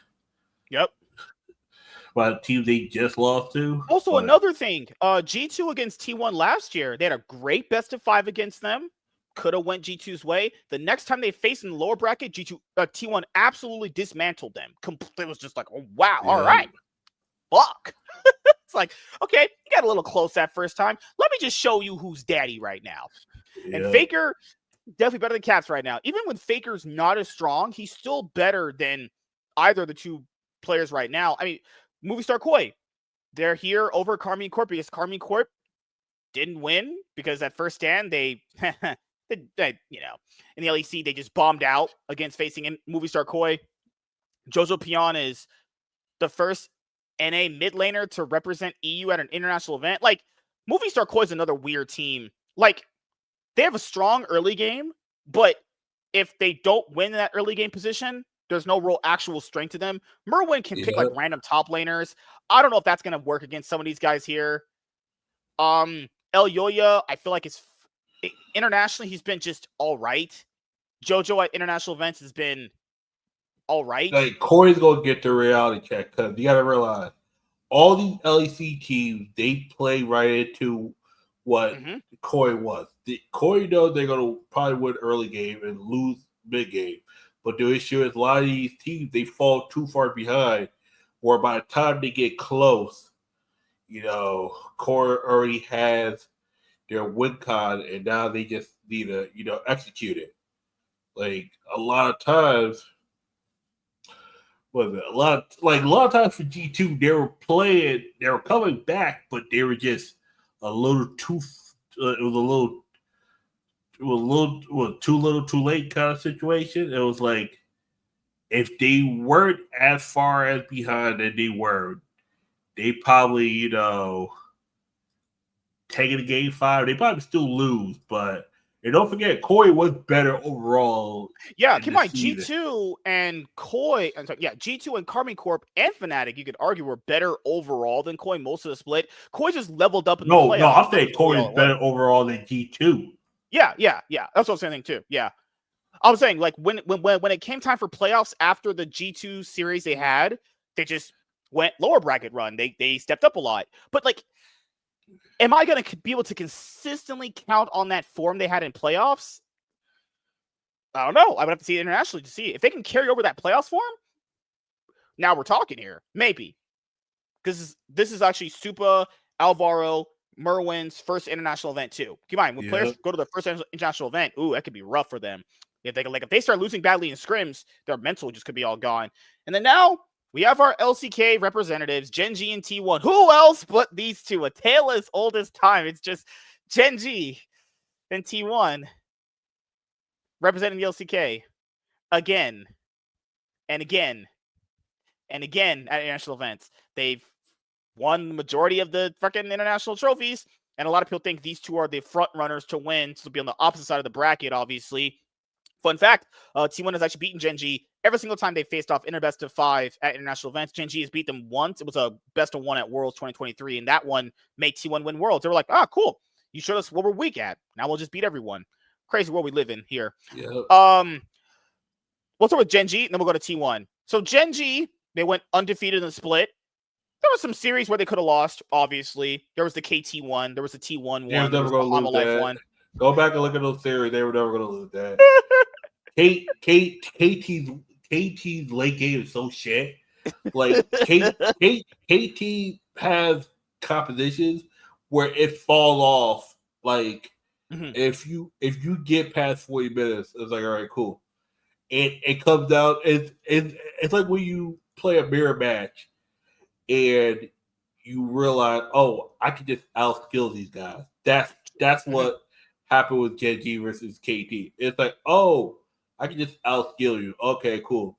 I'm gonna do this. Now you lose. It was, right. Yeah. And then Gen G face Life in the finals because that decides the first seed anyway. Like, how's that not the finals when they were playing for first seed? That was the upper bracket finals, but if you think about it, that was the upper bracket finals. And then Gen G down 2-0. Keep in mind, that first game, very close. Life did pull it out. It was a stomp game 2. Life ended up just getting reverse swept. And Gen G is your first seed without winning a trophy. Whatever. Doesn't matter. Yep. Then we move to T1. T1 have been they tried. Okay, so the first part of the split, Joe Marsh stepped in. They wanted to start Gumushi over Smash. They did that. They brought back Smash. Smash's brain fell out. They brought back Gumushi. T1 basically realized they had to get themselves to third place. Then they would be pretty secure. They would get the better group in summer. And then they would only have to face coming into a match and then after a match to go to Worlds. So they managed to finish the split third. Then they managed to take out KT. There's no telecom war, guys, at KT. If this was an actual war, let's just say this was a war between KT and T1 in 2025. KT's land is dust with maybe a straw house. T1 is like Israel compared to Palestine. Israel's like this palace dome over their world. You beat me to it. I was about to say, what was it? One is like Israel. Next one's like Iran. Yep. There's no war in KT and T1. I hate when casuals say there's no war. T1's just better. They've always been better. There's no debating this anymore. It's just like their rival is Gen G and Life. That's their rivals. KT's yesterday's news. It's a long time ago. Maybe if KT weren't like Dookie horse shit. KT, tell me the difference between KT and Vitality. You can't, but so T1. KT has upside. So T1 beat KT. Whole ass Doran came up in the playoffs. He played very, very well. A lot of the players really stepped up when it mattered. They beat KT. You're like, okay, that's just KT because Life were better than them most of the regular split. That last best 3 they played, Life mega destroyed them. Came in. They actually just like, wow, okay, T1 beat them again. Keep in mind, Life last year missed on going to MSI because of T1. They had Doran last year. They're like, it's Doran's fault. They swapped players. Whose fault is it now, Life? Whose fault is it now? Because Doran's chilling on T1. I'm at MSI again. Right? It was Peanut's fault this time. Peanut just brain fell out. That's why we're calling the homie Free Nut from now on. That's the homie Nut. It was Peanut and Life drafting. Whoever the coach for drafting. Holy shit! Who the fuck? Y'all just let Doran get all his picks. Okay, they gave him Cassante, they gave him Mbessa, and they gave him Gwen. Those are all his best champions. If anyone, come on, they're playing against him. Doran, even when Doran was competitively running it down, his best champion has been Gwen. He can play Gwen very well. Why was he getting Gwen? Can anyone tell me why he's getting Gwen? They were underutilizing. They kept utilizing. They used. Oh, let me put what? Put about Sion versus Gwen. Yeah, Sion? they gave him a Jace matchup. They gave him a Sion matchup. They gave him. I forgot who was playing one of the games. They gave him. Oh fucking hell! Another top laner I can't remember. But imagine this: Homolife paid that much money to get Homolife. So good lord, what am I? Brain fell out. Homolife played to get Homolife. You mean Homolife paid to get Zeus? Homolife paid so much money to get Zeus. People said that's going to be the team that's going to win everything. That's why I said, unless the team actually wins everything, making those kind of predictions is not going to happen in League for me anymore. Specifically, because I got burnt too many times doing that. Because I even said, you have super teams like that, they're going to have issues. They always do. You don't just put 5 players, best players in the server, and you just think it's going to happen. So sometimes you can. Even Worlds, like some teams winning Worlds never had the best players in every single position. They had good players with a superstar or two. And T1, Carrier has been a massive reason why they've always been able to make international events still. The biggest problem with them is, Doran. So Doran got them domestically. He can still do it, right? Because even with Zeus, they never won domestically. They only won one time with Zeus domestically. Just one. Doran helping them domestically still make international events. Even with Doran and Winter Split, you could argue they should have had double elimination. So domestic stuff, despite not winning still in a while, they still have that on lockdown. They're still going to be one of the more relevant teams. You always feel like, damn, they're going to bounce back because it's T1, it's Faker. Now Doran's at an international event. That's the problem. If he has that performance he had domestically at Worlds in a match that matters to move forward or in a finals, they could probably win. Do I think they can win? It's possible. It's just, I don't, unless T1 are, this is what someone said on Summoning Insight, unless T1 are literally double tapped in the head, I'm talking like, glock, done. I'm not ever counting them out. That's how I've always felt. The only way T1 loses if they lose in the finals to Gen G. The only other team I can think that could upset T1 at this moment is as long as BLG looks fractured, that team late. If BLG starts getting hot, then I'll be concerned. But that motherfuckers look fractured right now. The jungler is still a concern.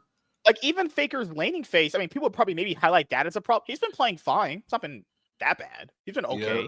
He's not been that bad. Like, come on, guys. Watch what Guma Yusi and Carrier did to Viper and Delight in that last game against Homolife. Good Lord. Lord Jesus. If that T1 arguably has the best bot lane at the event. If they actually start feeling like, oh my God, Guma Yusi's pulling his dick out, slicking his hair back without the glasses on, oh God, you guys are all going to get destroyed. Their bot lane is actually that good. Depends on their mental. If they start maybe having some bad scrims against Gen G or BLG, I don't know. But I do think T1 have a shot. If T1 actually walk away winning, I'm not going to be surprised. It's unless T1 are literally double tapped in the head. I'm telling you right now, whoever wins MSI, it's not winning EWC. There will be two per fuck out. EWC is 3 days after MSI. Crazy shit. And that only lasts like 5 days at minimum. At most maximum. This is how I think. I think this is my prediction, my too early prediction. Gen wins MSI, T1 wins EWC. I don't see. To me, it's gonna be another year of all Koreans. I don't. No, the LCK is just too dominant. Even when teams swap up, it doesn't matter. LPL has regressed. LEC has definitely regressed. You know your region sucks when your best mid laner is Clarence. Like, get the fuck out of here. Nigga Clarence. You lost to a nigga named Clarence. You lost to JoJo. You lost to his pocket pick is Kassadin. Did he not think to the Asian motherfucker Kassadin? You lost to the Asian motherfucker who be acting like he black. You lost to JoJo. This motherfucker, he looked like Jackie Chan but speak like Chris Tucker, like in the way he talks. Like, get the fuck out of here. JoJo is both sides of Rush Hour. Like, get the fuck out of here. Like, LEC's cooked. LTA is definitely cooked. New York is cooked. There's a new mayor. You have burn that whole city. No. That is, first of all, that is. We'll go over that later. But I'm sorry, New York. I literally elected. New York City. Yeah, I'm sorry, New York. They elected a literal. I'm not even making. That mayor is a literal communist. That whole city is fried. You elected a motherfucker who doesn't give a shit about 9/11. Like, even motherfucker worse, has forgot about 9/11. Look at this. Look at this. Bhupen Thapa Muhammad said, "Violence is an artificial construct." He wants to empty jails. No. Leave them niggas in Rikers. No. Leave them niggas in Rikers. She elected a literal communist. I saw that shit out. I'd rather keep that other white lady you guys had. Keep her. That guy is literally even Eric Adams. Leave that motherfucker. Leave. No. Where he said, motherfucker said free violence. Oh, Lord. In an artificial. Oh God. Oh God. I still hear. Another thing too. It was revealed. It was revealed. He donated $65 million to Troon Healthcare. Not kidding. It's literally factually verifiable. $65 million to Troon Healthcare. That's not even the most. Like, this motherfucker in Connecticut who's about to donate like $200 million to that. God. Shit. I'm like, you might as well sell them some oceanfront water house or some shit. I'm telling you, you're telling me that's where my taxes go? Fuck that. I'm not paying taxes in Connecticut anymore. Fuck. If that's what's happening, nah, I'm done. I'm cooked. This thing's cooked. The whole East Coast is cooked. Oh, before we go, yes. So MSI Play-ins is way more exciting than it used to be because they made it best of, and it's not best of 3 now. It's all full best of 5s, loser bracket, everything. Oh, I love this tournament. Yep. So, who wins? G2 Furia, G2. I don't believe in Brazilian teams. I don't care if G2 can look bad against them. I think G2 3-1. I think Furia squeaks out one game. If G2 3-0, stomp. Brazil sucks. If G2 3-0, I'm not surprised. If these games are 25-minute stomps, I'm not surprised. Brazil literally is trash. I'm sorry. They always have been. The issue is you said not one of your stronger teams. You said the team in the middle. They're not trash, but they're not like top elite LTA South. They kind of came up when better teams faltered. Yeah, they played up to competition. That's what. And then BLG versus GAM. There's no way GAM beating them. There's no way. Yeah, BLG wins. I think GAM takes the game. I think it's Levi versus. So on Saturday, best one, right? Yeah. Yeah. Levi's game strongest point. They won't get a game. I'll just say 3-0 and 3-1. I say 3-1 G2 over Furia. Yeah. I say 3-0 BLG. I think Ben got. I literally think Ben right now, in my opinion, he just wants to fuck whoever is in front of him, and Game's gonna be the first team to get fucked. No. Ben, no. You should have saw how he looked after they lost to Anyone's Legend. That motherfucker's looking for revenge. He wants to beat Genji. You gotta think about it. The two teams that won MSI in Worlds are in MSI now. Think about it. The two teams that beat him last year. He lost in the finals to Genji. I believe, right? Yeah. He lost in the finals to Genji at MSI. Yep. And then lost in the finals to T1. Now he had the. Oh no, because he lost to Genji in MSI finals. Then at EWC they lost to T1 in the best of 3s. They didn't even make it past the first round. Yup. And then at Worlds they lost to them in the finals. Damn, this motherfucker just taking straight L's. It's like, and then even when it's not a Korean team, lose to JDG and MSI. This motherfucker BLG is number L's. Even when we finally beat the Koreans. Oh, you got JDG right in front of you. BLG ain't. Yeah. All right. So on Saturday, as you guys know, during the season, moving forward, we're gonna have the Cloud9 podcast on Saturdays because I'm way less tired on Saturday than I'm on Sunday. So this will kind of be like an intro to that. So on Saturday around 7 p.m. PST, after the game's watched, we'll do the show for you guys, and that'll happen until basically whenever it's possible to do the show on Saturday with MSI going on. We should be able to do it also Saturdays as well. So after that, we'll have the show again. So it's really just up to Chaz. We could have it Tuesday. Yeah, we but can that's do up to Tuesday. you. But that's up to you, unless you want to do Sunday. We can do Tuesday. Okay, I'll just have to make sure I get a time because Tuesday's my last day off, and I have to see how many shows I have that day. We most likely should be able to. Because then we'll be able to recap basically all the play-in days. Because the bracket round is this day. Yeah. Right. No, because we would have to do play-in recap this day. Because play-ins are over on day 3. Yeah, no, we can do Sunday. But don't forget, it'll be playing while you got 5 o'clock. It's 8 o'clock my time. No, this is noon. It's in noon. It's in Canada. This will be early in the day. No, Vancouver's 3 hours behind where I'm at. Really? Yeah, Vancouver's West Coast, not East Coast. Toronto. Good Lord. Yeah, because it's 12 p.m. for me. I mean, I could be wrong. Let's see. Because let me see. MSI star. Yeah, you're 3 hours. You're on the same timeline as them. Yeah, 12 p.m., 5 p.m. Oh, you're. Yeah, that's your time. Oh shit. It's 3 p.m., 5 p.m.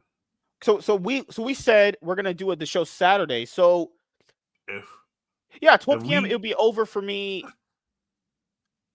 It'll be over for me like around 3. No, 3 p.m. 3 p.m. It starts for me. For you, it's 12 p.m. your time. 5 p.m. is 8 p.m. my time. Because we would have to hope the matches are over by 8 my time, right? Yeah, because if it's a best of 5, they're estimating that this is going to be about what? It's going to take about hopefully 40 minutes, no less, or roughly no more. Each game is like 30 minutes, roughly 35 minutes. That's me. They're assuming but there's a 5-hour gap. That's me. They're assuming each one with the time is going to be what? No, because if it's 12 p.m., right, it'd be 3 for you, right? Yeah.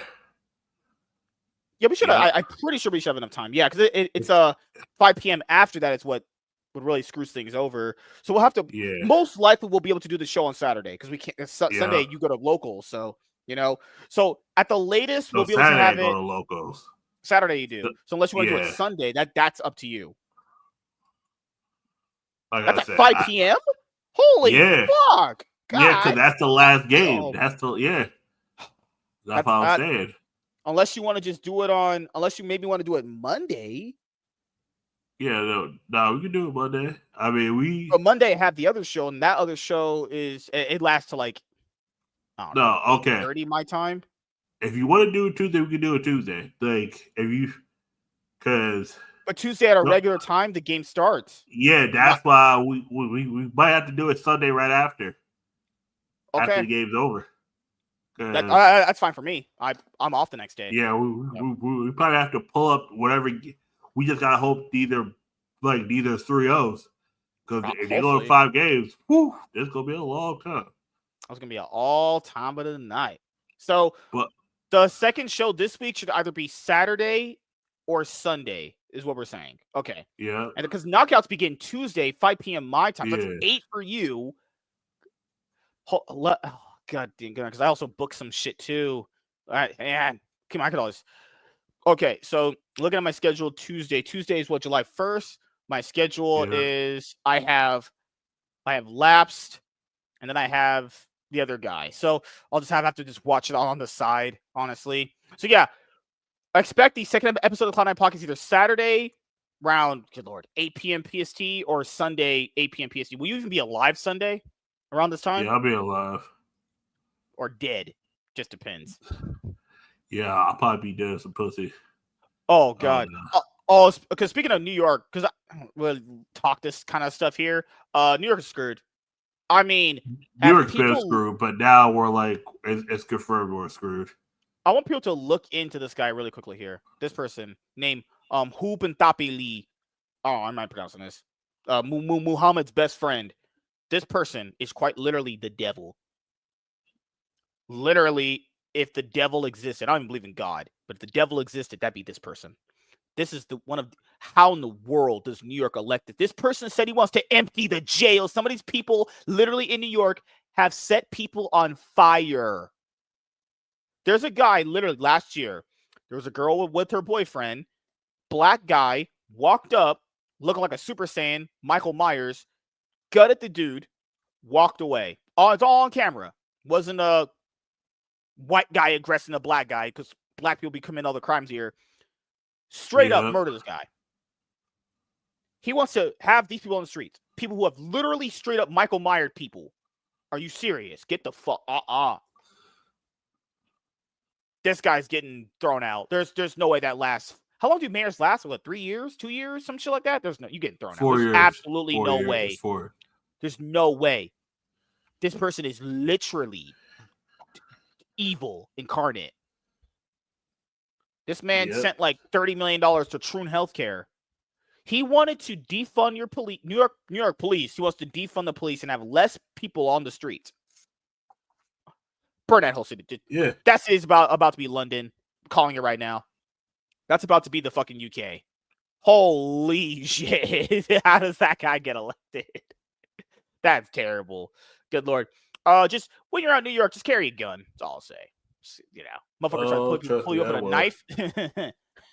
Allegedly attack them, honestly. Nah, but New York's opposite. It's not an open carry thing. It's the opposite of that. He wants to ban guns. He wants to ban guns. No, it's already kind of bad that if you get caught with a gun, it's in California. You can have it, but it's like, you know, it's all these rules. New York stops there. If you get caught with it, they don't lock you up for 20 years. Even if you got no bullets in it, don't lock you up for 20 years. I was like, God damn. Even if you got a license for it, don't lock you up for 20 years.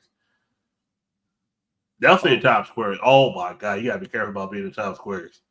Cause some of these cops don't give a fuck. Don't put you right in the goddamn jail cell. Don't even process you until like it's 3 days later. He also is gonna kill small businesses. There's an ad where he said they've been doing that before, but he's not gonna kill them. He's gonna bury them. Oh, that you guys haven't seen that video. You see that video he put out? He basically wants like government-run stores that'll fix their prices and have them way lower. So that automatically kills small business. You know why? Because no small no small mom and pop store can compete with that. There's no way. No. Yeah, they already got fucking fireworks out. It's not even 4th of July. Yeah. I can't even tell if it's fireworks. No, it's fireworks because the amount of shots. 509. Nice to meet you, man. If you're new here, then subscribe. We do this all the time. Oh, no, we already said that. Yeah, those are my predictions, too. Same here. I agree. And then build, that makes. But if you are new, we are almost done wrapping up the show because I get to bed for work in the morning. Just replay the show back. You know, because on YouTube you can wind back to where you want to go. But no, New York is screwed. This guy literally wants to have government-funded stores where they'll change the price on a whim. That means why have a local business there? What a horrible person. Because it's the American dream. The issue with the American dream means you gotta be asleep to believe in it. Motherfuckers don't realize it. Here, I'll just show you guys a past tweet. All these tweets he deleted because he knew he'd get cooked. Look at these. Look at this shit. We don't need an investigation to know that the NYPD is racist. How did this person ever get elected? Guy, keep up right now. NYPD can barely. Go ahead. The first half of that, the anti-queer part, that's kind of hard to prove at times. But the racist part, they do profile. They do profile, but they profile for the wrong. Their profiling works, but not for the reason it should. You do know a lot of people carry drugs on, but the part you need to be profiled is the one that's actually selling it, not just buying weed to smoke, and a major threat to public safety. But no, the cops right now can barely deal with the crime as is because New York is one of the biggest cities in the fucking world. And getting rid of less cops means more crime will happen. Real quick, can you look up where the fuck is he from? So he's from Uganda. I will give him credit for this. He did become a legal citizen the right way. I'll give him credit for that. He's from Uganda. He's only been a U.S. citizen for 10 years. So he's only been a U.S. citizen since 2015. Okay. He's not even from here. He's from Uganda. God damn. Keep in mind, that certain type of people did the 9/11, and now one of them's the mayor. Yeah, that's what they had all over about Twitter saying that the new age people have forgotten about 9/11. I'm like, yes, they have. You gotta realize some of these people that are old enough to vote were not alive when 9/11 happened. Just think about it. I go to locals with people who don't know what 9/11 is. I'm old. I was playing Pokemon when 9/11 happened. Someone that I was with in Vegas, someone that you guys have seen on the MSK show, his dad died in 9/11.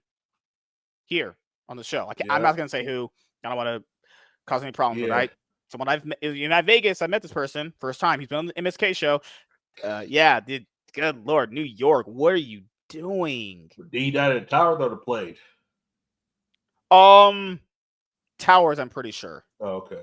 Because I know a few people whose family members died in the towers, I want to say. I know about that one girl whose uncle died in the towers, and she cried to the point of like, and none of us knew why she was crying. And it turned one day that her favorite uncle died, and he was supposed to take her. And he loved going on his boat. And I saw a picture of him recently. I was like, oh shit, this is who she met that she like felt sad died. I was like, oh fuck. She's like, yeah. Oh, I just want to point out another thing. That crackhead mayor New York had literally made it so it was a sanctuary state for like illegals. This was after one illegal person basically lit the lady on fire. It was a viral video where the lady was just lighting on fire. I couldn't imagine what he's gonna do with them. Basically commit a crime and just get away with it. Like, holy crap. Just legit terrible, terrible person. Awful person. He's actually worse than Gavin Newsom. This person is a literal communist. Oh no, he's much worse. Good God. And people want to say, oh, but you're racially profiling the mayor. He deleted those tweets because he was covering up his tracks. I can't say these things on YouTube because it's dangerous. But this is what he wanted to do.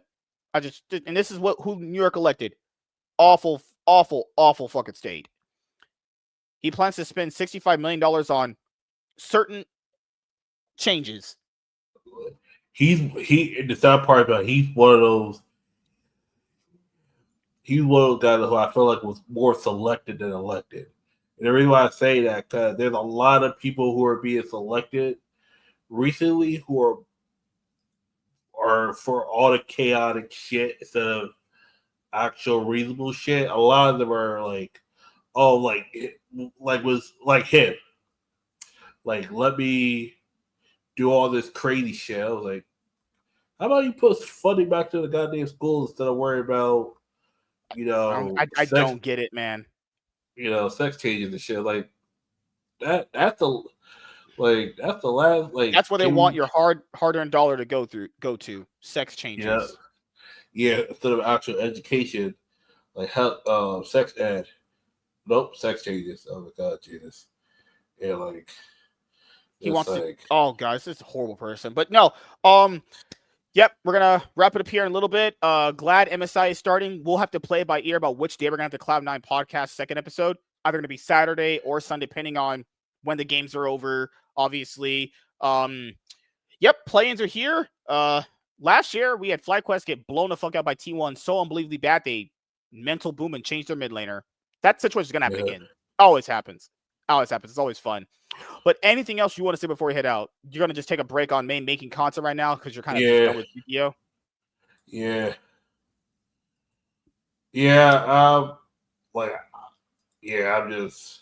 I'm just focused on getting better at Pokemon. I think eventually, I'm just gonna put a poll up. Do you want videos with the actual talking or voiceover? Because the The voiceover will take more time because I will have to upload the videos and I have to put it through OBS and then me talk over it and all that. And then Yeah, I would just say, try it out both ways. See if it works. yeah, I would definitely go over a game or two from NEIC because yeah. Good Lord, man. Those Pokemon guys, if you need someone to sleep to on your autoplay for YouTube, pull up a Pokemon regional or championship. That shit goes for hours. You just Day sleeping. 1 will fully complete, while day 2 you'll miss like half of the final game because on YouTube you can only play 12 hours. You can only have 12-hour streams before it automatically it'll let you play the full stream, but when you do it on the playback, it will only play up to 12 hours. Good God.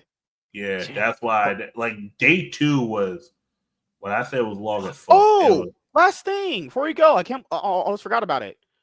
I know you don't care about them because they did knock you guys out of the playoffs. But what did you end up finishing the NBA 2025 finals? Yeah, I thought. I was watching it. I was just wasn't fully invested. I was like, all right, cool. Oh yeah. Tyrese Halliburton, if you guys don't know, basically 10 minutes into the first quarter. Yeah, Achilles. Tore. I saw that shit coming. Well, I mean, to be fair, everyone saw that. It felt like the momentum they had was just done. Yeah, I was but I'm glad he played. I'm like, hey, we have a chance. Oh, our chance is over. Nope. They fucked their future for one chance. It makes sense in the short run and the long run. Now they're gonna look back and was there a way we could have prevented this? I would say no. For one simple reason, I don't think there was any way they could have prevented this. But he had talked about hamstring issues before that game happened. It was calf strain. Calf strain, and trust me, I've had those at times where I got up and I was like, goddamn, my calf is fucked. I can feel it too. I'm not playing basketball, thank God, because I know there's times where my calf is tight. I'm like, if I move the wrong way, my shit can snap. That's why I'm like, all right, cool. Let me just, because the calf strain is a bitch. That's a bitch to deal with. People don't understand. I wonder what is Cloud9's tier list for MSI. We'll look at that. Speaking about Cloud9, oh my God, Cloud9 got rid of a cut there. I know. We'll go over that. We'll go. Yeah, people think I canceled him with a tweet. I literally didn't. I literally did not cancel him. All I basically said was, hey, if alcohol is causing you this much problems in your life, without saying that, it's implied in the tweet. I was on the opposite end. I said, and that's why I stopped fucking with Ludwig and all those people. Extra Emily is just a dumb, stupid idiot. How she's propped up makes no sense. I was like, Ludwig, you let this guy burn, and then said it was I'm not saying all of it's your fault. I'm saying I'll give you about 12%. 80% is him. I'll say 20% is Ludwig because he could have easily just kicked him out after first sign of that and then turned the stream off. You encouraged him to keep drinking after he was sexually. He's known, but he's always been known to be a bad alcoholic. This is a known thing. This is not even hey, I just didn't know, or I didn't know. But golly, man, I will show people right now the tweet because I'm glad you brought it up. It's the very last thing, but no, OKC won the championship. I mean, everyone kind of figured that was going to happen. Oh no, they Austin Reeves declined a 4-year, $90 million Lakers extension, so that did happen. Yep. Good. Kick LeBum James Jr. out. Also LeBum James too. Kick him out too. Good Lord. Here we go. Austin Reeves probably getting traded. Probably one of my highest viewed tweets ever. So I tweeted this literally as it dropped. Okay, so if anyone doesn't know, basically, long story short, because I've said it a few times on other shows, Mango is one of the famous Super Smash Bros. Melee players. He's one of the known ones with Mewtwo King, Leffen, Axe, all those people, right? He's always been known to be an alcoholic. He used to be fat. He's not fat anymore, technically speaking. Not as fat. Still fat, but not as fat. He air humped a girl next to extra Emily in the back of the head, like just dry humped her, and then started humping the air more because he was really just sloppy drunk. And then Cloud9 were like, we're releasing this guy. I find it funny that Cloud9 released him after this because they take money from the Saudi government, and they're like, we don't support harassment. Yeah, but okay, debatably speaking, it's morally weird, right? Sure. Keep in mind, even if you don't agree with this, it doesn't matter because to an org, they have sponsors, that's going to look bad. It's like going to happen. That from a business point of view, that's always going to happen. You know, like Carlos got removed just for being in a video with Andrew Tate. He didn't say anything. He actually didn't do anything sexual at all. He was just smoking with him. Got him removed. Crazy shit here in esports, right? But then Mango was like, I'm sorry, blah, blah, blah. All I said was try not being an alcoholic weirdo and life will be better. I'm not canceling him. I didn't say he shouldn't have a job in esports. People know me. I don't simp for women. If you don't, anything, I don't simp for bitches. Think I'm simping for extra Emily? Are you out of your mind? That dumb hoe. My Higa, the one he actually humped was my Higa. I ain't simping for any of these dumb retarded. Like I said, the only one I'll simp for is Cutie Cinderella. I wouldn't even simp for Pokey, man. Pokey's a bitch. Valkyrie too. I'll simp for Valkyrie. Motherfuckers out here simping for Cinder. I'm like, I know you don't find Cinder attractive. I think she's attractive, but I ain't simping for Cinder. Yeah, motherfuckers. Does this look like I canceled him? I just said don't. Basically, what I'm saying here, for anyone that's literally not a low IQ idiot, all I'm saying here is if alcohol low IQ. Like if a problem in your life is causing so much issues, there's no if, ands, ors, or buts. You need to get rid of it. So if alcohol is causing him this many problems, he needs to stop doing it. Okay. So all I said was try not being an alcoholic weirdo and life would be better. I'm not saying that he should he should never have anything ever. People say, you kicking a man while he's down. Every person on this planet kicks men when they're down.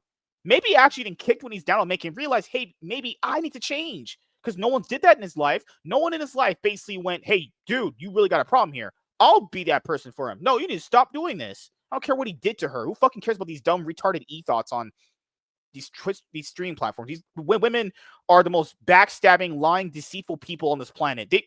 That girl probably got blown out in that same event after that happened anyway. Extra Emily, was sucking some hot cock after that event's over. She probably get fucked by Agent 000. Then people in here were like, oh, you take that moral high ground, man. You look so cool. What moral high ground did I say? Don't be an alcoholic. I said, just don't be an alcoholic. What moral high ground am I taking?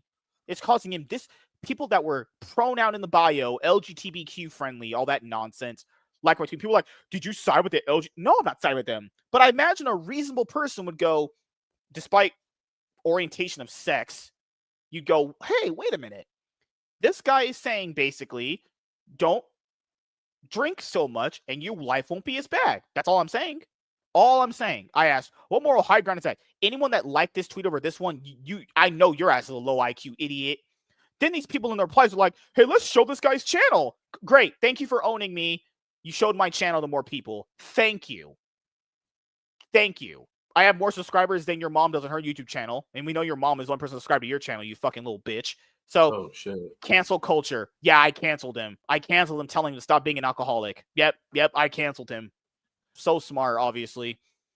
He knew what I was saying after I applied to him. I'm not going to own this him. I'm not defending him, but you act as if addiction is the act of a weirdo. Yeah, it is. People that have addictions are usually typically weirdos. No, it's literally a mental health problem. What? Nothing wrong with Mango. He's just an alcoholic. There's no mental health problem with him. Addiction. Also, this guy's got pronouns in his bio too. He, him. Get the fuck out of you. He, hims. No. Addiction is mental health problem, but no. The issue was he knew he's alcoholic and let himself get drunk. That's the issue. Yeah, I agree. Yeah. That's the first issue. No, addiction is a serious problem. But the thing is...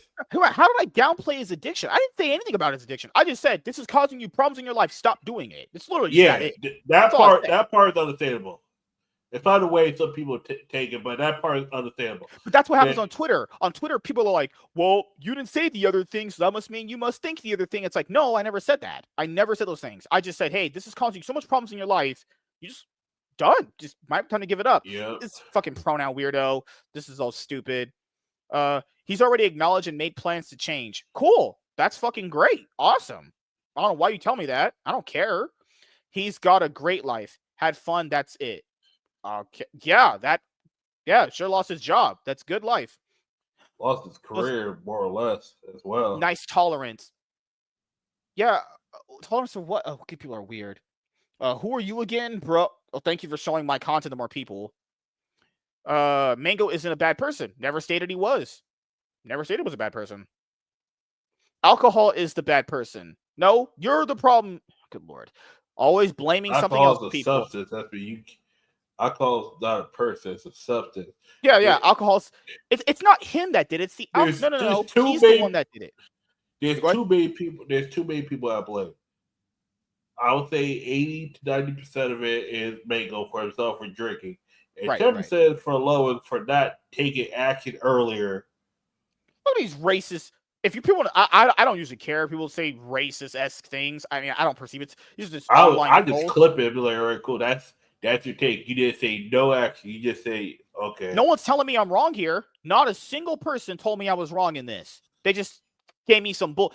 Alcohol is a bad person. Yeah, alcohol. I agree, but it's Mango's fault, not alcohol. Yeah, that is Mango's fault, not alcohol. Like, this is what people do. That every time they have a problem with this, they don't actually blame themselves. It's always the other thing. No, it's Mango's fault. Majority. You know who the rest of the fault is. Oh, Lowen and everybody else for they encouraged it, and then when the first line of act, you know what they did? They still encouraged it. That's the type of people that are replying to me. Look at this. I can tell if you're a socially inept weirdo. No, that's Mango. That would be Mango. These are Smash players. They're all socially. Be a brain dead, ultra cringe right winger. What did I say in this tweet that implied right winger? What in this tweet implied right winger? That person didn't even read the tweet. That person just went, "Hot a link." Oh, you know why? Because left wingers have emotion. Right wingers don't. That's that. Good Lord. No, I already know what he meant by white winger.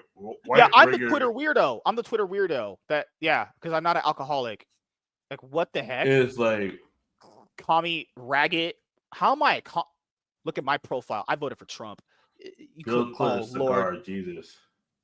You're a monkey, nagas. Can't just say, I hope you get help you need.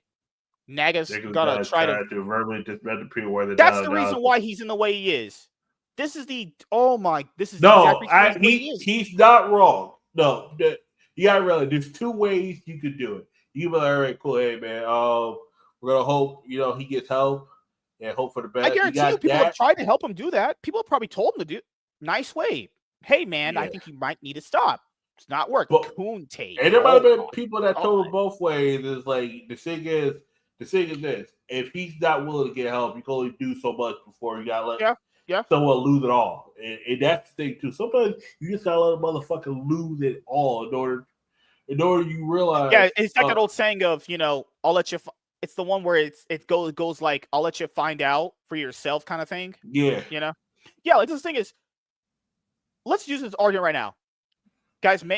Twitch banning him made no sense. That's just stupid. That's just over. He doesn't need to be banned from Twitch but Twitch is a trash platform anyway. He don't even stream that much on Twitch. The way he does, he's drunk half the time. Yeah, Twitch just randomly bans. Like Twitch is always trying to be relevant to some dumb shit. No, you know why they banned him? Because someone else brought up the issue.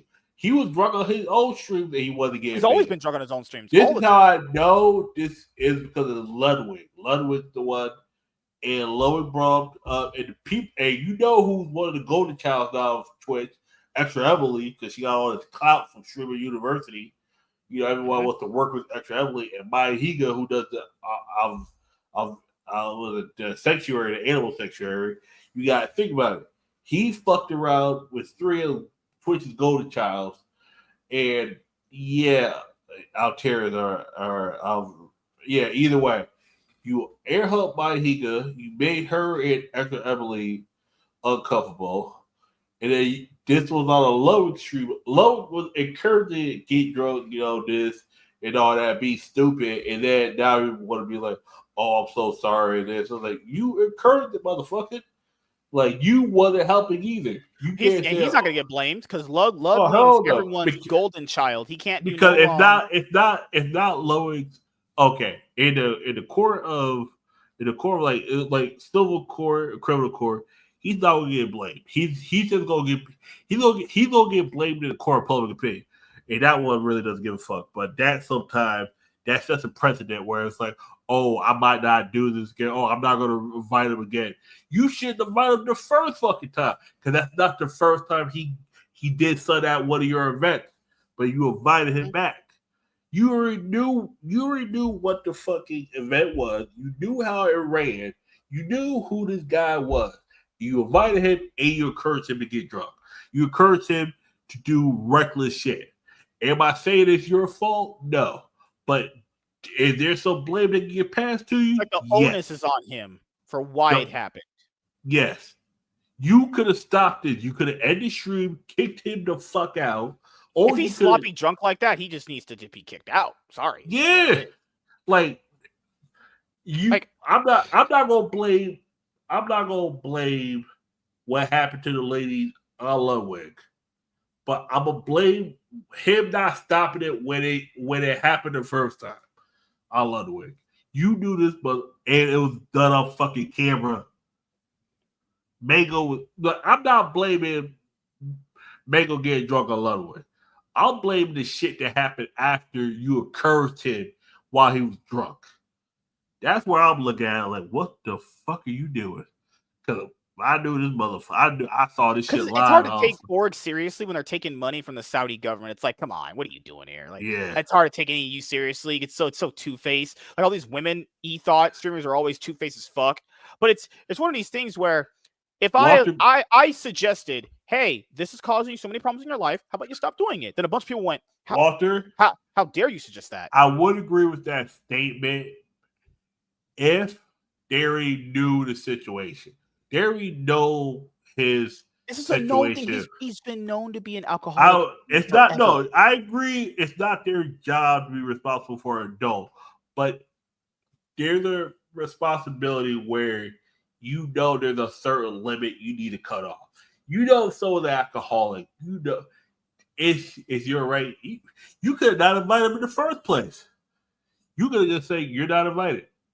And now you do it after the fact. Now it's like, oh, I might not host these events again. Okay. Lord, this ain't the first time you've done some dumb shit. And now you don't want to do an event again. Like, you had to take ownership that you invited someone who had a problem with alcohol, did some dumb shit, did some shit that could get him put in criminal, more civil court, right? I don't think any women are going to take it seriously where it's criminal, but definitely civil. There's going to be some money coming out of Mango's pockets that's already not coming out from him getting dropped. Like, you know, and I honestly, I'm not going to lie, the Smash Melee team was kind of dying out. We could have another show going over all that bullshit. Yeah, easy. Easy. We used to talk about it. Remember on the original show, we used to talk about a lot. Remember that Sin P bitch? There was a Yeta file. Oh. I remember we spent 45 minutes on that. Oh, I remember that was a topic for a show. We had like other ones fine. We spent 2 hours on that. Yeah, I remember because that was the only show. I remember Paul and Ashley actually got along in that one. Yeah, that was a crazy fucking mess. Yeah, the Smash community is cooked.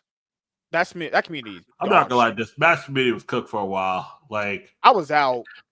Oh no, that community is too weird. No, because the issue is you can only play Melee for so long. It gets boring. It's like they let a lot of those Looney Tunes in. It was just that too. But think of Smash Melee kind of like Edison. You can only play the game for so fucking long before you get bored.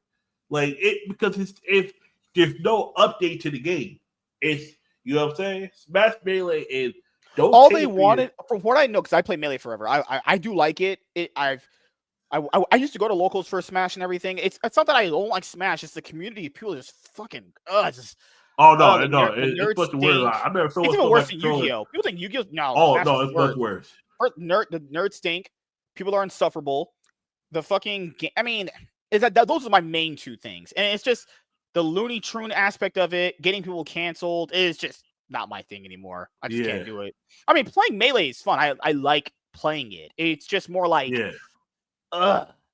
all this fighting game community aspect. Like, much people are Yetaphiles. Yeah. Oh God, it's terrible, man.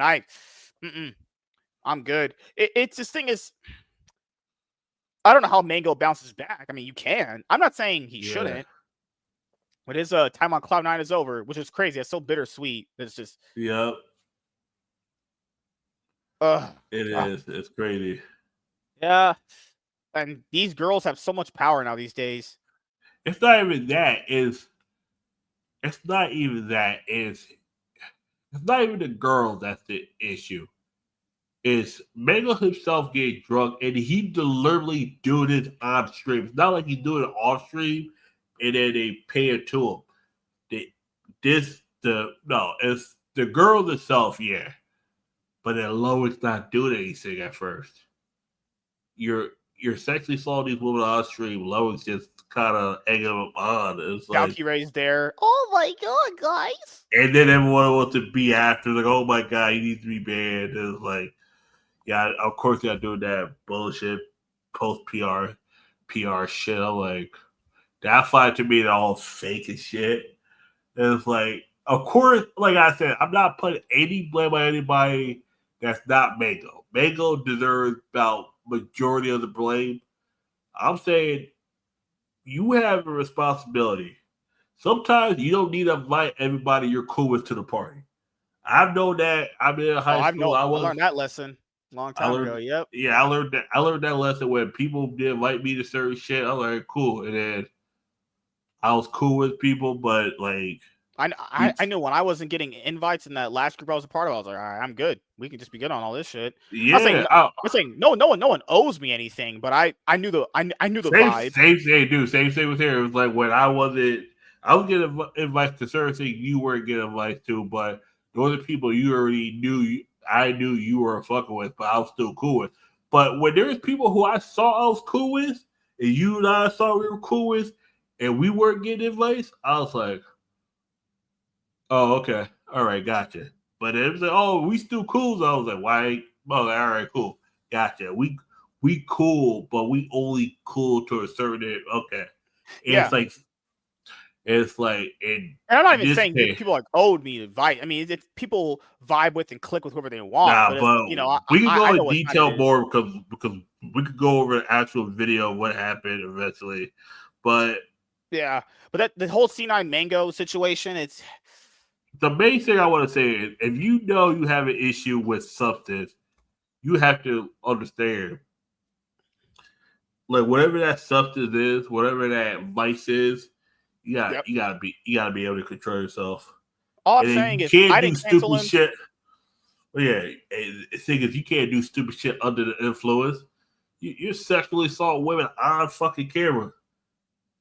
Like, motherfuckers see that shit. It was like 10,000 people watching you air hump the shit out of, like, my head.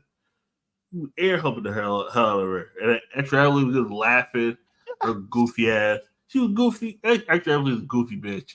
I'm sorry. She goofy. This is the same. If you don't know who this is a lady who literally wanted to do a Diglett thing where she was in the ground like a Diglett from the Pokemon Diglett. Yes. Yeah, this is the same one who drove through the fucking red light is like she can't drive for shit. And that's not because she ages or a woman, she just can't drive. But her being Asian and a woman is yeah. Oh yeah, also me. I always said I'm not canceling him. All I said in the tweet was, hey, you got this problem, you just stop doing it. There's no more for it. Stop doing what you're doing. I didn't talk about the sexual harassment. I'm saying, hey, if this level of being of an alcoholic is getting you into this much trouble, you probably should stop doing it. But his fans are so dumb. They're like, you were canceling him. You're a woke. Me, the woke SJW. Me, the person who voted for Donald Trump. Yes, I'm the woke SJW. I'm just telling you, you have an issue. You need to stop doing it. You people on Twitter are brain dead. Yep. What a bunch of idiots. What an actual bunch of low IQ, mama's titty drinking, actual idiots. Holy shit. I love Twitter. But when you get people like that in your mentions, then people are stupid. Hey, your YouTube channel is doing pretty good. Thank you. What does posting the channel do? I don't even get it. Hey, your channel's doing great. Thank you. Yeah, work hard here.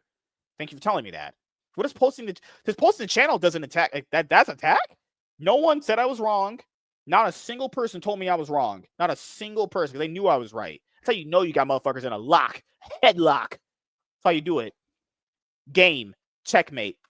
Whew, mic drop. But no, before we head out, just want to let you guys know the Cloud9 podcast and all of the other podcasts that I've done with the Nightwing podcast, the Iron Man podcast, Cloud9 podcast, and eventually the MSK show are going to be on the podcast platforms. But the account is Master Swag King, Cloud9 podcast, MSK show.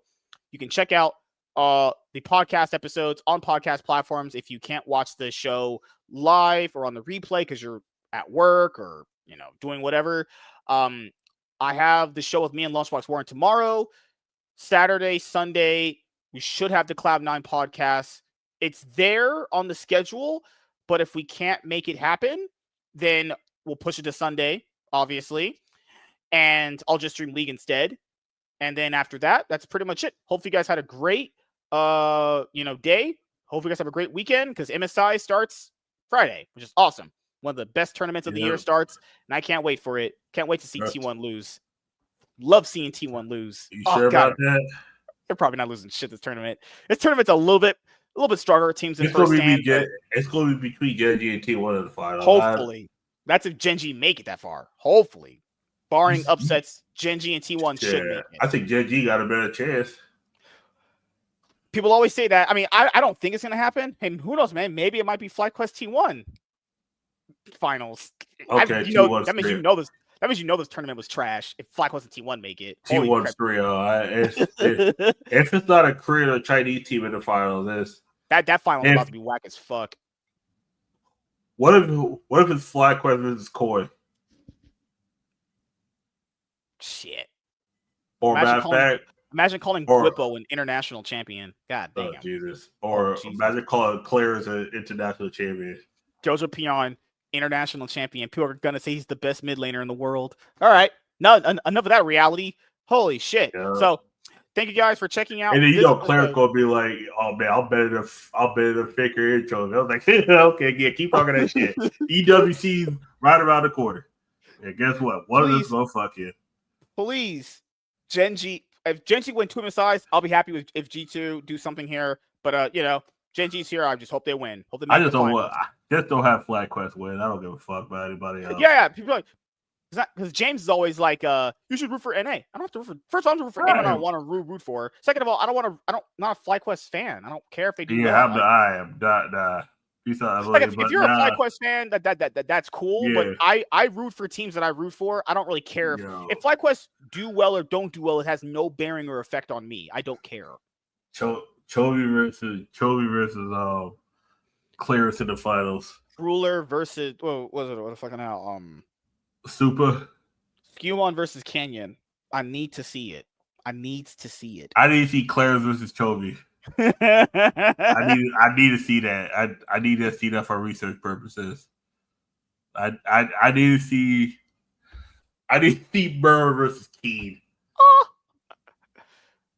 Keen versus El Yoya. Oh god. LeBron versus Daryl or Carrier. LeBron versus Carrier. Oh god. Oh god. Indiana Fever. Oh my god. Oh yeah, no, they got. And Caitlin Clark out again for some sort of like groin shit apparently. Yeah. No, it's the muscle. It's the muscle of the groin. Where the issue is, she moves a lot and restricts movement. She kind of. No, the issue is the Indiana team is kind of shit without her because they don't have a secondary leader. Because she doesn't score as much, and it turns out her shooting kind of it hinders on her having good pelvic, movement that she could just walk off a shot. But she's kind of fucked. Oh, that coach thing you were talking about. So the coach they got that wanted to coach Caitlin Clark, she's out. Then she came back. Then she took another leave, and now they have a different person in. What you talking about? Yeah, the coach situation the Inner Fever have. The one that they wanted is out right now again. Stephanie White? I think so. She's out as well? Yeah. The coach they've had a rotating coach situation. I'm not gonna lie, I am not watching WNBA right now. The motherfuckers was like, "Oh my god, are you gonna finally start rooting for Angel Reese?" I was like, "Yeah, I'm good." She's putting up okay. I'll give her some little credit here. She's putting up a little bit more points. She's putting up 0 points, but she's even putting up like what 10 average. That's nothing. Yeah, I'll pass. I guess putting up 10 points is better than putting out 0. Yeah, I'll pass on Angel Reese. I went James will sleep her, not me. I'm good. Yeah, I'll pass. I'll take Rakea. I forgot the chick's name, the one that almost fought Angel Reese. So give me Kelsey Plum. I fought the shit out of Kelsey Plum. God damn.